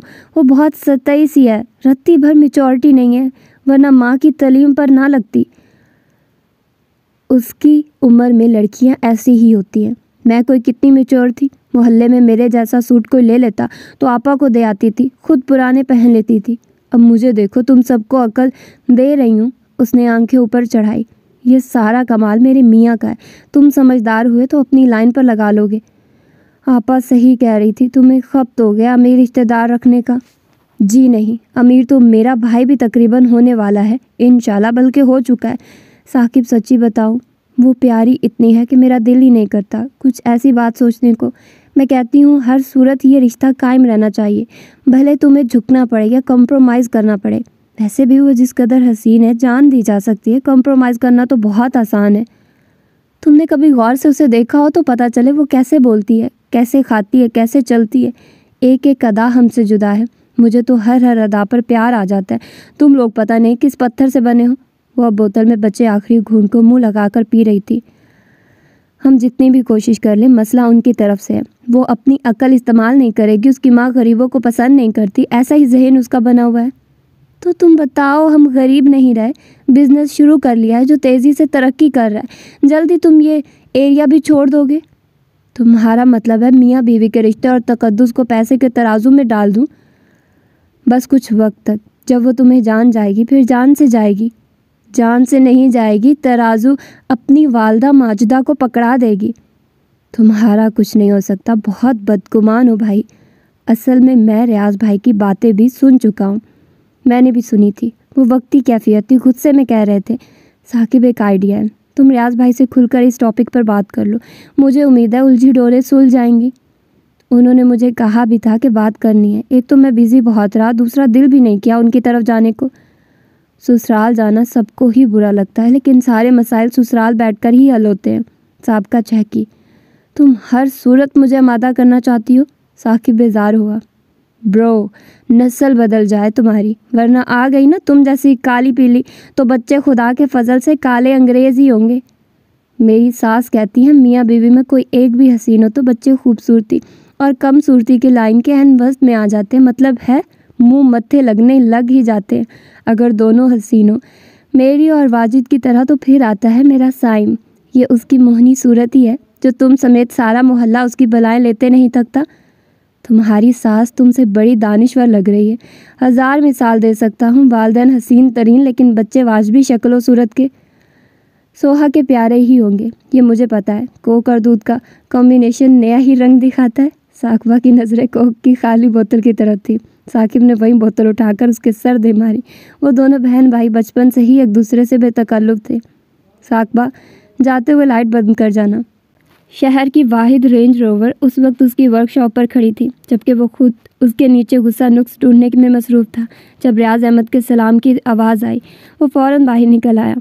आ बैठे, मैं ज़रा हाथ धोकर आया। ऑफिस में एयर कूलर के सामने बैठकर उसने रियाज अहमद से खाने का पूछा। मना करने पर स्ट्रॉबेरी शेक लाने का कहकर वो भरपूर उनकी तरफ मुतवज्जे हुआ। अभी भी खुद काम करते हो? जी, जब नया मॉडल या कोई ख़राबी लड़कों को समझ में ना आ रही हो तब करता हूँ। एक दफ़ा उनको सिखा दूँ तो समझ जाते हैं। जैसे ये रेंज रोवर लड़कों के लिए नहीं है, तो इसलिए खुद करके उनको समझा रहा था। वो हौले से मुस्कुराया। बहुत आगे जाओगे तुम इंशाल्लाह। तुम्हारी कामयाबियों पर सबसे ज़्यादा खुश होने वाला मैं हूँगा। तुम्हारी जहानत, मतानत और ज़िम्मेदारी मुझे खुद की याद दिलाती है। शुक्रिया सर। तुम में और सोहा में कोई लड़ाई हुई है? उसका दिल क्या कह दे। सुलह कब थी?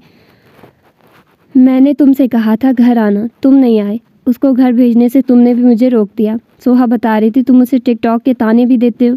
शर्मिंदगी की ज़रा सी लहर उठी जो उसने दबाई और संभल कर बैठ गया। साकी बेटे, तुमसे कुछ छुपा हुआ तो नहीं था ना? है वो कम उम्र है, नादान है, जिसको महज उसकी माँ करती रहती है। तुम जैसे समझदार का इंतखाब इसीलिए किया था कि मैं अपने असल के साथ मिल सकूं। अब तुम भी ये होने दोगे तो कैसे चलेगा? वो इस मामले को हर सूरत आर या पार करना चाहता था ताकि यकसू हो सके। चनाचे उसने भी खनखार कर गला साफ किया और अलिफ ये अपने ख्यालात, खर्चात, तहफ़्फ़ुज़ात और उनकी बीवी बेटी के अलावा खुद रियाज अहमद के अल्फाज भी उनके सामने रख दिए। ड्राइंग रूम वाली बात वो गोल कर गया। सच तो ये है रियाज भाई, मैं अभी तक इस रिश्ते का तयन ही नहीं कर पाया। मुझे समेत हर कोई आपके हाथ की कठपुतली बना। जैसे अचानक आपने सब पर यह ताल्लुक़ मसल्लत किया, बिल्कुल उसी तरह आप इसको ख़त्म कर देंगे। ज़ाती तौर पर मुझे लगता है आप बेगम और बेटी की सज़ा किसी भी वक्त माफ़ कर सकते हैं। बकौल आपके मैं सज़ा के तौर चुना गया हूँ। मैं समझता था बिन कहे तुम्हें मेरी ख्वाहिश मालूम है, लेकिन मैं गलत था। मुझे शुरू से सोहा के लिए तुम पसंद थे, लेकिन राफिया की वजह से कभी इजहार नहीं कर पाया। खुदा की करनी हालात ही कुछ ऐसे बन गए कि मेरी दरीना ख्वाहिश पूरी हो गई। मैं अपनी बेटी पर तलाक का दाग लगवाना कभी पसंद नहीं करूँगा, इसलिए मैं सोहा को माँ से दूर रखने की कोशिश कर रहा हूँ। मुझे मालूम है मेरी बेटी जल्द समझ जाएगी। बस राफिया उसके जहन से खेलना बंद कर दे। वो खिलवाना बंद करेगी तो ही। वो नादान है, हौले हौले समझ जाएगी। राफिया को इस उम्र में छोड़कर अपनी और उसकी जग हंसाई नहीं चाहता, इसीलिए सोहा पर खुद तवज्जो देना शुरू की है। रोज़ रात को काउंसलिंग करके सोता था। सुबह को भाभी आपका फीड किया प्रोग्राम यूनी इंस्टॉल कर देती होंगी और अपना प्रोग्राम फीड कर देती होंगी। ले देकर भैंस पानी में ही रहनी है। उसके साफ कोई पर रियाज अहमद मुस्कुराए। बरखुरदार, मैं अपने घर में कोशिश कर रहा हूँ, तुम अपने घर में करना शुरू कर दो। चले ठीक है, फिर आप उसके सामने मुझे कॉल कीजिएगा, मैं लेने आ जाऊँगा। वो उसका मतलब नज़र समझ कर कंधा थपथपाकर उठ खड़े हुए। साकी वर्कशॉप पर लड़कों को हदायत देकर उठ खड़ा हुआ। रेंज रोवर में जो मसला था वो ड्राइव के दौरान बनता था, इसलिए साकिब ने उसे चंद दिन अपने तसरुफ में रखने का फ़ैसला किया था ताकि मसले की जड़ ढूंढकर सेट करके दे सके। उसे खिलाफ़े मामूल जल्दी घर आते देखकर वो सब खुश हुई थी। उसने रियाज अहमद से होने वाली मुलाकात का अहवाल मनोअन सुना डाला। देखा, मैं ना कहती थी रियाज उल्टा सीधा सोचने वाला इंसान नहीं है। अब आप लोग भी ना सोहा से खाला ज़ैनब की बहू वाली तवक्कुआत रखना छोड़ दें। साकबा ने फिरदौस बेगम की बात में इजाफा किया तो आसफा बुलबुला उठी। बहन, हम पागल लगते हैं जो सोहा से तवक्को रखेंगे। ये चीज़ मेरे अजीज़ बस यहीं स्टैमिना चाहिए। जब आओ तो ख़ुद भी पका कर खाना, उसे भी खिलाना। थोड़ा वक्त लगेगा उसे हमारे घर में सेट होने में और हमने उसे वक्त देना है। क्यों साकिब? हाँ जी दानिश्वर साहिबा, आजमाइशें हमेशा हमारी ज़िंदगी का हिस्सा रही हैं। ऐसी हसीन आजमाइश, हाय मैं सदके। साकबा के अंदाज पर आसफा करती वहाँ से उठकर चल दी, जबकि रुकैया अपा आज डॉक्टर की हदायत के मुताबिक ज़रा चल फिर कर देख रही थी। साकबा ने कल्फ लगा चम चम करता सफ़ेद सूट उसके सामने फैलाया। अब जल्दी फ्रेश होकर अपनी बेगम को ले आना, बल्कि साकिब तुम लोग कहीं बाहर से खाना खा कर ही आना। आसफा ने जो अभी वापस आई थी बेसाख्ता उफ कहा तो वो तीनों हंसे थे। उसने अंदर जाने के बजाय बाहर ही हॉर्न दिया। चंद ही लम्हों बाद वो अपने मखसूस अंदाज में एक कंधे पर दुपट्टा दूसरे पर हैंड बैग का स्ट्रिप डाले चली आ रही थी। साकिब ने नज़र भर कर देखा, वो वाकई देखने लायक थी। उसे साकबा की बातें याद आई, लबों पर मुस्कुराहट आप ही आप दर आए। उसके पास आने पर उसने फ्रंट डोर खोल दिया। हुस्न की अपनी वहशत अपनी दहशत है, या तो मुकाबिल को गुंग कर देता है या हर मसलहत से बहरा हो बेबाक कर देता है। लेमन कलर के सूट में घने बालों की कदरें ऊंची पोनी बनाए वो सामने देखने में मसरूफ़ हो गई। उसकी नज़रों की तब्दीली उसकी पोशीदा नहीं हो रही थी। जब भी उसकी बेबाक आंखों और बोलती खामोशी को उसने डैशबोर्ड में फिक्स स्क्रीन को छेड़कर ख़त्म करना चाहा।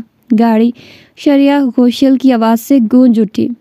हमारा हाल हम क्या बताएं, पास आओगे जान जाओगे, तड़प दिल की हम क्या बताएं, दिल लगाओगे जान जाओगे।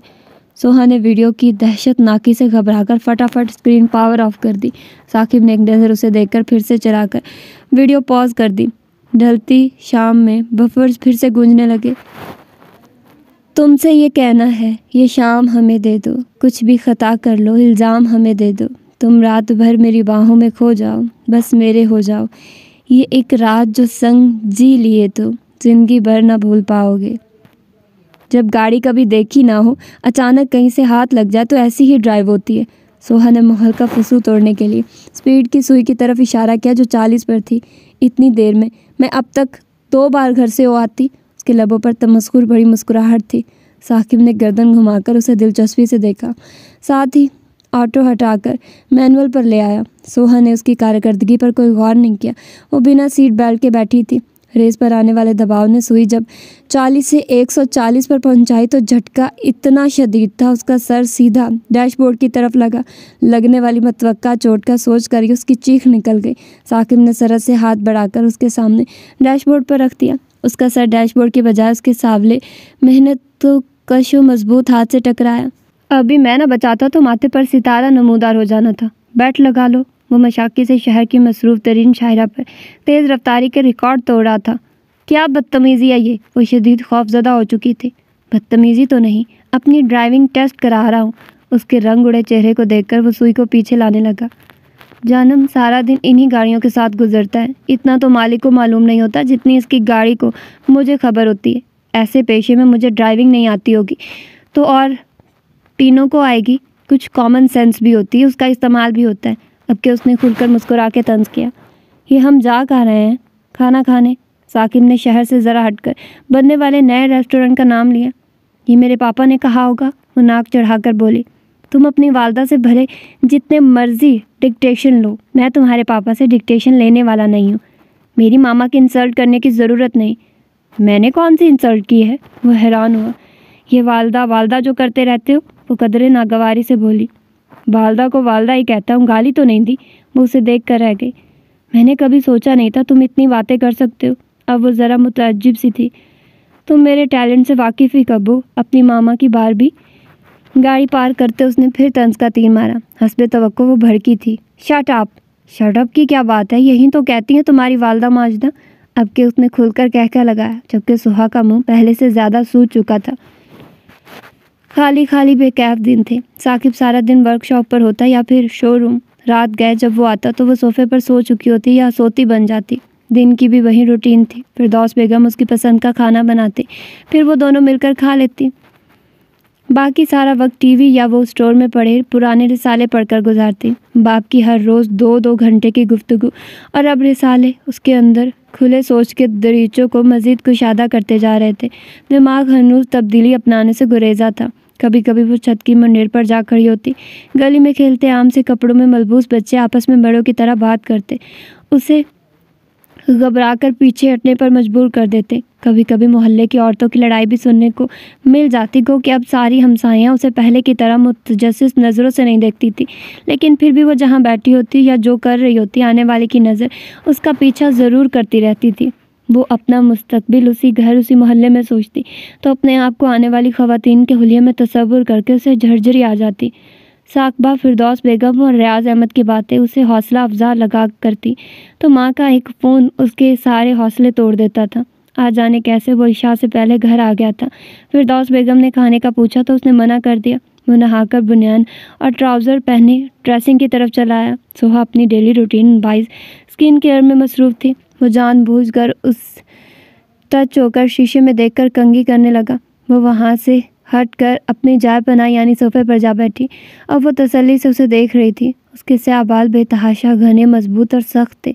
रंग स्याह नहीं लेकिन स्याही माइल सांवला था। भूरी आंखें कुशादा और चमकदार थी। मजमूही तौर पर वो पुरकशिश मर्द था। रंगत भले कैसे ही थी, नज़र न लगा देना। उसने बुलंद आवाज़ से उसकी महवियत तोड़ी। जितनी केयर तुम खुद की करती हो इतनी मैं करता तो तुमसे ज़्यादा चिट्टा हो चुका होता। बात सफ़ेद रंग की नहीं होती, वो नखवत से बोली। जी बिल्कुल, बात सफ़ेद रंग की नहीं होती, बात तो मेरे जैसे नकुश की होती है। गलत फहमियाँ तो देखो ज़रा। सोहा की तेवरी चढ़ गई। उसने कहका लगाया, चलो यूँ कह लेते हैं बात तो तुम्हारे जैसे चेहरे की होती है। वो उसके पास आकर सोफे पर बैग पर हाथ रखकर उस पर झुका। सोहा ने गर्दन खींचकर चेहरा पीछे कर लिया तो उसने उसकी नुमायाँ होती ब्यूटी बोन पर उंगली फेरी। उसने हाथ झटक दिया। मैंने पहले भी कहा था पक्का रंग है मेरा, नहीं लगता तुम्हें। पहले शीशा देख लो, गर्दन साफ है। सोहा ने गर्दन खींचकर चेहरा पीछे कर लिया। उसे सोने की तैयारी करते देखकर सोहा का मज़ीद मूड ख़राब हो गया।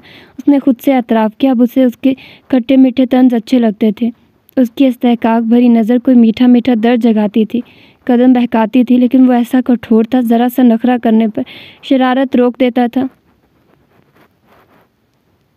गिरने वाली शब खैर ज़िंदगी। सोहा ने हैरत से उसे देखा। उसने हंसते हुए एक आंख बंद करके एतराफ़ किया कि वो कल रात के सीन का गवाह था। जंगली गवारा, जाहिल। उसने कारपेट पड़ा कुशन उठाकर ज़ोरदार अंदाज से बेड पर फेंका। वो जो उसकी तरफ कमर करके सोने के लिए लेट चुका था, कमर पर लगने वाले कुशन को उठाकर बाजू तले रखकर फिर से आंखें मूंद गया। हर वक्त की इज़्तिराब भरी सोचों का नतीजा था। उसकी नींद मुतासिर होने लगी थी। कल रात सोते हुए भी उसे यूँ लगा जैसे वो किसी गहरी खाई में नीचे ही नीचे गिरती जा रही है, और फिर वो गिर ही गई थी। आंख खुली तो वो सोफे से नीचे गिरी थी, लेकिन तब वो तो सो रहा था। सोहा ने चेहरे पर दुपट्टा डाला और सोने की कोशिश करने लगी। उसे खबर ही ना थी उसकी सोने जागने की रूटीन उस घर के मकीनों जैसी हो चुकी थी। वो गहरी नींद में था जब उसने बार बार सोहा की आवाज़ सुनी। उसने आंखें बंद ही रखी। अब उसने उसके बनियान में मलबूस कंधे पर हाथ रखकर उसे हिलाना चाहा तो साकिब ने हाथ पकड़ लिया। तुम्हें किसी ने बताया नहीं? शौहर को गहरी नींद से नहीं जगाते। नींद के खुमार से भरी गुलाबी रगों को नुमाया करती आंखें उसकी तरफ उठाई तो पता चला वो रो रही थी। वो फ़ौरन उठकर बैठा। क्या हुआ सोहा? सजील के दूसरे ग्रुप के लड़कों से लड़ाई हो गई है, उन्होंने उसे मारा है। अब वो वहाँ किसी क्लासमेट के घर छुपा हुआ है। उसका क्लासमेट कह रहा है अभी अपने घर जाओ वरना उसके पेरेंट्स उठ के तो उसे भी घर से निकाल देंगे। कि कैसे बिगड़े हुए लड़कों से दोस्ती कर रखी है। बाहर वो लड़के घात लगाए उसका इंतज़ार कर रहे हैं। वो इस वक्त बाहर क्यों था? साकिब ने हैरत से रात का 1 बजाती दीवार की घड़ी को देखा। साकिब प्लीज़ डू समथिंग, पापा को नहीं पता लगना चाहिए वरना बहुत बुरा होगा। और वो धुआंधार रोर दी। ओके ओके रो नहीं, मुझे उसका नंबर दो, मैं देखता हूँ। उसका फ़ोन बंद है, मामा से बात कराती हूँ। राफिया के नाम पर साकिब के असाब तन गए। उनसे एड्रेस समझकर उसने फ़ोन सोहा की तरफ बढ़ा दिया। सोहा ने कॉल काट दी। मैं भी साथ चलूँ? तुम क्या करोगी? मैं परेशान होती रहूँगी। आधे घंटे में मैंने वापस आ जाना है। और शर्ट पहनने के लिए कबर्ड की तरफ बढ़ा तो वो भागकर उसके जूते उठा लाए। साकिब किसी और को भी साथ लेकर जाओ, लड़के ज़्यादा हुए तो क्या होगा? कुछ नहीं होता, तुम गेट बंद करके सीढ़ियों पर बैठ जाओ, मैं अभी उसे लेकर आता हूँ। हॉर्न नहीं दूंगा, बाइक की आवाज़ से खोल देना, ठीक है? वो इंतज़ार में हॉल रही थी जब राफिया के फ़ोन से उसे कॉल आई। राफिया बता रही थी साकिब सजील को लेकर रियाज हाउस पहुँच रहा है। लेकिन मामा ऐसे तो पापा को पता चल जाएगा। सजील ही जिद कर रहा है, ये लड़के मुझे जलील करने पर तुल गए हैं। राफिया ने ज़िंदगी में पहली बार एतराफ़ किया, औलाद उनके हाथों से निकल चुकी है। शायद वो रो भी रही थी। साकिब जब रियाज हाउस पहुंचा तो राफिया गेट के आसपास टहल रही थी। चौकीदार ने लपक कर गेट खोला। राफिया लपक कर उन दोनों के पास पहुंची। क्या करते फिर रहे हो तुम? तुम्हें ज़रा हमारा ख्याल नहीं? अभी तुम्हारे पापा को बता दो, तुम्हें सीधा कर देंगे। सजील ने बजाय जवाब देने के माँ को दरश्ती से दूर धकेला और अंदर जाने लगा। उसके अंदाज देखकर साकिब ने उसे कंधे से थाम कर रोका। ये हीरोगिरी ना माँ के बजाय उन लड़कों को दिखाते तो ज़्यादा बेहतर होता। तुम कौन होते हो हमारे पर्सनल्स में बोलने वाले? एक उल्टे हाथ की दी तो तुम्हें याद आ जाएगा कौन हो। उधर से बचा कर ले आया हूँ, घर में माँ से बदतमीज़ी पर जूते ना खा लेना। बेहतर होगा आप इसके पापा को सारे हालात बता दें, वो इसे आपसे बात करने की तमीज़ सिखा देंगे। ये कहकर वहाँ से निकल आया। उसकी बाइक की हेडलाइट देखकर सोहा ने जल्दी से गेट पार किया। सब ठीक रहा ना? हाँ सब ठीक है। सजील को ज़्यादा चोट तो नहीं लगी? मेरा ख्याल है तुम्हारी मामा को ज़्यादा लगी होगी। मामा को कैसे चोट लग गई? उन्होंने अपने हाथों तुम सबको बिगाड़ कर खुद को चोट पहुंचाई है। वो जूतों के तस्मे झूलता संजीदगी से बोल रहा था। माँ चाहे तो औलाद को मोमिन बना दे और माँ चाहे तो चोर। राफिया भाभी ने अपने तर्ज अमल से ना सिर्फ खुद को नुकसान पहुंचाया बल्कि रियाज भाई की वक़्त और दबदबा भी तुम लोगों के दिल से ख़त्म कर दिया। साथ साथ तुम तीनों का अलग से नुकसान हुआ है। सजील की उम्र के लड़के बाप के साथ बिजनेस चला रहे हैं और वो गैंग बनाकर शहर में दुश्मनियां पाल रहा है। ये सारा इन पैसों का नतीजा है। तुम्हारी मामा तुम्हारे पापा से चोरी तुम सबको देती रही हैं ताकि तुम लोग अपने दोस्तों पर उठाकर कूल फील कराते रहो, जद्दी पुश्ती राइस और मॉड लगो। इस सारे केस में सबसे ज़्यादा घाटे में तुम्हारा बाप रहा है, जिसने रात दिन का फ़र्क भुलाकर तुम सबको अच्छा लाइफस्टाइल देने की जद्दोजहद जारी रखी हुई है। तुम लोगों ने माँ के साथ मिलकर उजाड़ने और उनकी इज्जत दो कौड़ी करने की कसम खाई हुई है। हम बहुत छोटे थे जब मेरे अब्बू की डेथ हुई, तब मेरी माँ की तरबियत ही है जो आज अपनी छत तले इज्जत से लेटा हूँ और बहनें अपने अपने घर मसाइल के बावजूद चला रही हैं। मेरी माँ तुम्हारी जैसी होती तो अब तक हम सफ़ाई हस्ती मिट गए होते। वो चुपचाप सोफे पर बैठ गई। करने को कोई बात ही ना थी। लाइट ऑफ कर दो, मुझे सुबह जल्दी उठना है। जब भी तो जल्दी घर आया था। सोहा ने लाइट ऑफ कर दी। सोहा की आंख मुसलसल बजते फ़ोन की वजह से खुली। राफिया कॉल कर रही थी। उसने बटन प्रेस करके फ़ोन कान से लगाया। सोहा मैं ड्राइवर भेज रही हूँ, तुम तैयार रहो, कोई अहम बात करनी है। वो घर पहुँची तो माँ उसे बदली लग गई। सोहा मैं चाहती हूँ तुम साकिब के साथ घर बसा लो। अब तुम्हारी किस्मत में साकिब का साथ ही था। जिस किसी से भी तुम्हारी शादी के रिश्ते का कहा, सब ने आगे से यही पूछा कितनी प्रॉपर्टी तुम्हारे नाम है। मिसिस कदीर ने एक रिश्ता दिखाया। वो लोग कहने लगे बिजनेस में हमारे लड़के का भी शेयर रखो और जहेज में बहरिया वाला घर दिया जाए। ये तो लोगों के हालात बताए हैं। तुम्हारे पापा ने अलग से कह रखा है अगर सोहा की तलाक करवाई तो वो मुझे भी तलाक ही देंगे। मैं इस घर और लाइफस्टाइल को नहीं छोड़ सकती। अपने मामू ममानी को तो जानती हो, साकिब का घर उनके मुकाबले में जन्नत है जन्नत। तुम्हारे पापा बता रहे थे जिस कदर साकिब का सेकंड हैंड गाड़ियों, उनके स्पेयर पार्ट्स और वर्कशॉप वाला बिजनेस तरक्की कर रहा है, उसकी वर्कशॉप्स की चेन होगी शहर में। आखिर को उसने घर बदलना ही बदलना है। तब तक तुम गुजारा करो। लेकिन मामा आप तो कहती थी। मैं गलत कहती थी, तुम्हें समझ में नहीं आ रही मेरी बात? वाह मामा वाह, पापा ने आपको घर से निकालने की धमकी दी तो आपने खुद पर कंप्रोमाइज़ नहीं किया, मुझ पर कर लिया। आप इस लाइफस्टाइल के बिना नहीं रह सकते और मैं जो रह रही हूँ वो 1-2 साल की बात है सोहा। देखना ऐसा ही तुम्हारा और साकिब का लाइफस्टाइल होगा। वो माँ के यू टर्न पर ज़ारों कतार रोने लगी। क्या कमी है साकिब में? ऊंचा लंबा कड़ियल मेहनती जिम्मेदार जवान है, ना नशा ना लालच ना और कोई दूसरी बुरी आदत। वो जो आप काला को लोटा कहती थी, कहा तो है गलत कहती थी। मर्दों के सांवले रंग ही जचते हैं। राफिया ने इंडो पाक फिल्म इंडस्ट्री के सारे काले अदाकार गिनवाने शुरू किए तो सोहा की सिसकियाँ और बुलंद हो गई। मामा आपने अच्छा नहीं किया। मैं शर्मिंदा हूँ बेटे। अच्छा तो मैंने खुद के साथ भी नहीं किया। तुम्हारे पापा को जिस कदर बेसुकून रखा, कोई और होता तो जाने क्या करता। राफिया ने टिश्यू बॉक्स से टिश्यू खींचकर आंखें रगड़ी। तुम लोगों की अच्छी तरबियत मेरी पहली जिम्मेदारी थी। मैंने यही अच्छी तरह ना निभाई। राहील फिर से फेल हो गया है। सजील की कंपनी तबाह हो चुकी है। तुम्हारी शादीशुदा ज़िंदगी मैंने ख़राब की है। मैं बहुत बेसुकून हूँ बेटा। 3 बच्चे और तीनों ही। अब वो बाकायदा आंसू बहा रही थी। माँ को यूँ टूटा फूटा देखना सोहा के लिए खासा बुरा तजुर्बा था। वो माँ के साथ लगकर तसल्ली अमेज़ अंदाज में कमर सुलाने लगी। सोहा साकिब के साथ ताल्लुकात बहाल करो, उसे मनाओ। वो अच्छा इंसान है, पिछली कोताहियाँ जल्द भूल जाएगा। लेकिन मामा मेरी फ्रेंड्स क्या कहेंगी? अरे दफ़ा करो फ्रेंड्स को, इतने अरसे से फ्रेंड से ही दूर ही रहो। नया सर्कल बनाओ। तुम्हारी नंदे अच्छी हैं, तरीका सलीका बहुत है उनको, उनसे कुछ सीखो, अपनी सास से कुछ सीखो। तुम्हें बेकिंग पसंद थी, वो किया करो। फिर कोई बेबी आ जाएगा, उसमें बिजी हो जाओगी। उसकी अच्छी तरबियत करना, बाप की इज्जत करना सिखाना। मेरे जैसी माँ ना बनना। अक्लमंदी यही होती है बेटा, हालात के मुताबिक ढल लिया जाए। सोशल सर्कल और सोशल मीडिया को खुद पर हावी करके हमने खुद का बहुत नुकसान किया है। अब जो बचा है उसकी कदर करनी चाहिए। तुम अच्छी बीवी और अच्छी माँ बनकर मेरे दाग भी धो देना बेटा। मैंने खुद अपने घर पर तवज्जो देने का फैसला किया है। वो अपनी कनपट्टियों पर उंगलियों से दबाव डाल रही थी। तुम्हारे पापा कह रहे थे सोहा का जब कोई बेबी हो जाएगा तो बहरिया वाला घर तुम्हारे नाम करना है। वो गुमसुम बैठी मामा की काया पर देख रही थी। बशीर तुम्हें छोड़ आता है, घर जाके साकिब के आने से पहले अपना हुलिया बदलो, बन सबर का रहा करो, शादीशुदा लगा करो। घर आकर वो बेड पर लेटी सारे हालात व वाक़यात पर गौर करती रही। उसे याद था उसने सहेलियों की देखा देखी टिकटॉक शुरू की थी। उसका मकसद कोई नहीं था, हालांकि उसकी तीनों सहेलियां शो बिजनेस ज्वाइन करने का कसद लेकर टिकटॉक बनाती थी। ये सोहा को इस फील्ड को तो क्या, किसी भी फील्ड में दिलचस्पी नहीं थी। उसका वाहिद मकसद खाना पीना, अपनी खूबसूरती में इजाफे के नए नए टोटके करना और सोना था। राफिया उससे टिकटॉक बनाने से मना करती तो उसने रुक जाना था, लेकिन वो उकसाती थी। फिर साकिब से शादी का मामला था जो उसने तकरीबन कबूल कर लिया था, लेकिन राफिया ने इस ताल्लुक़ को भी पेचीदा कर दिया।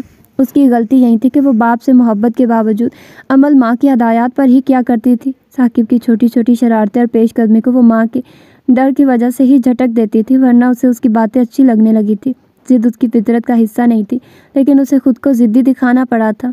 चंद हफ्ते पहले राफिया की बातों की वजह से उसने तसव्वुर में संजीदगी से जब साकिब की जगह किसी और को दी तो उसे बहुत वहशत हुई। उसने तब सोचा था साकिब भी ठीक है, या फिर वो साकिब के बाद किसी से शादी नहीं करेगी। लेकिन आज माँ ने यू टर्न ले लिया था। राफिया ने कम व बेश उसके बाप वाली बातें ही कही थी। मज़ीद अजियत में रहने से बेहतर है मैं अपनी गलती सुधारने की कोशिश करूं। साकबा कहती थी मियाँ बीवी के रिश्ते में अना नहीं होती। उसने घड़ी देखी जो शाम के 5 बजा रही थी। उसने खुद पेशकदमी का सोचकर लाया अमल तरतीब दे लिया।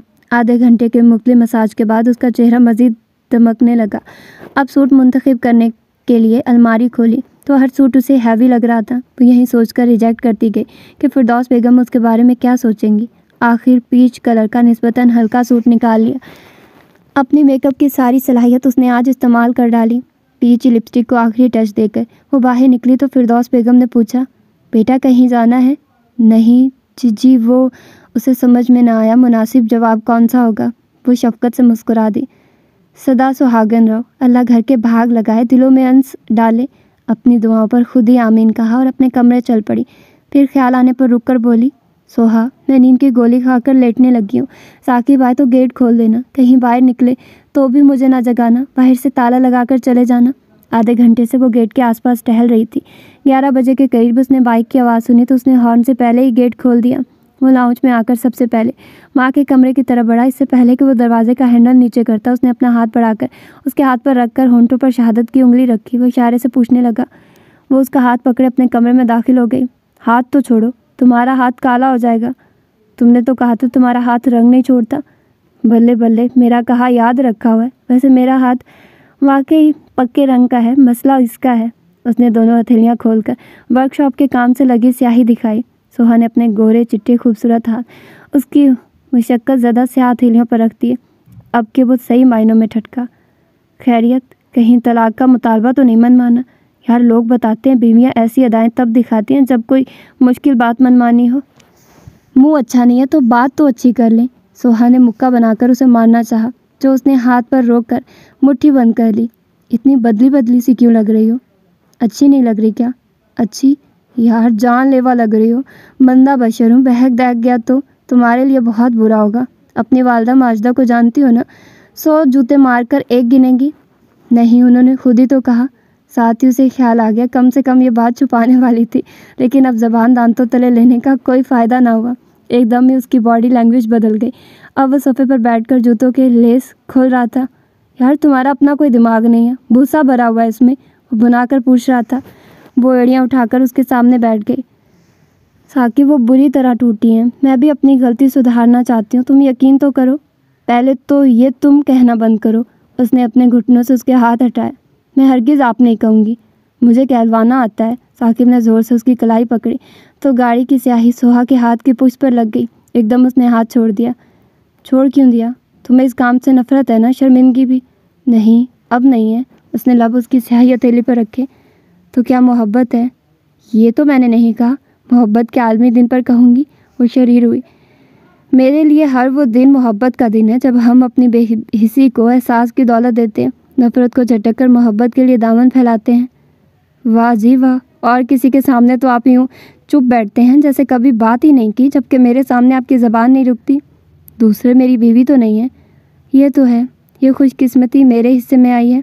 साकिब ने उसके अतराफ़ पर नरमी से उसे साथ लगा लिया। अपनायत के दिए जलने लगे और इन दियों की रोशनी में बाकी का सफ़र मोहब्बत भरा गुजरने वाला था। और ये था आज का नावल। होप सो कि आप लोगों को पसंद आया होगा। और आई नो मैंने काफ़ी गैप ले लिया है आप लोगों को नावल्स प्रोवाइड करने में।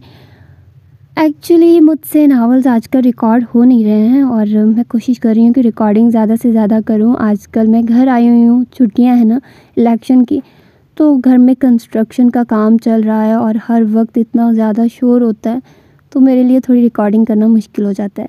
तो या तो आप लोगों को थोड़ा सा शोर बर्दाश्त करना पड़ेगा या फिर बस यही किया जा सकता है, शोर आप लोगों को बर्दाश्त ही करना पड़ेगा। बस मैं कोशिश तो करती हूँ कि आवाज़ कम से कम आए। जब कोई बोल रहा हो तो मैं अपनी रिकॉर्डिंग बंद कर दूँ और मैं ऐसा ही करती हूँ। तो देखते हैं क्या होता है आगे। अपना ढेर सारा ख्याल रखिएगा, मुझे दुआ में याद रखिएगा। मिलते हैं इंशाल्लाह किसी और अच्छे से नावल के साथ। अल्लाह हाफिज़।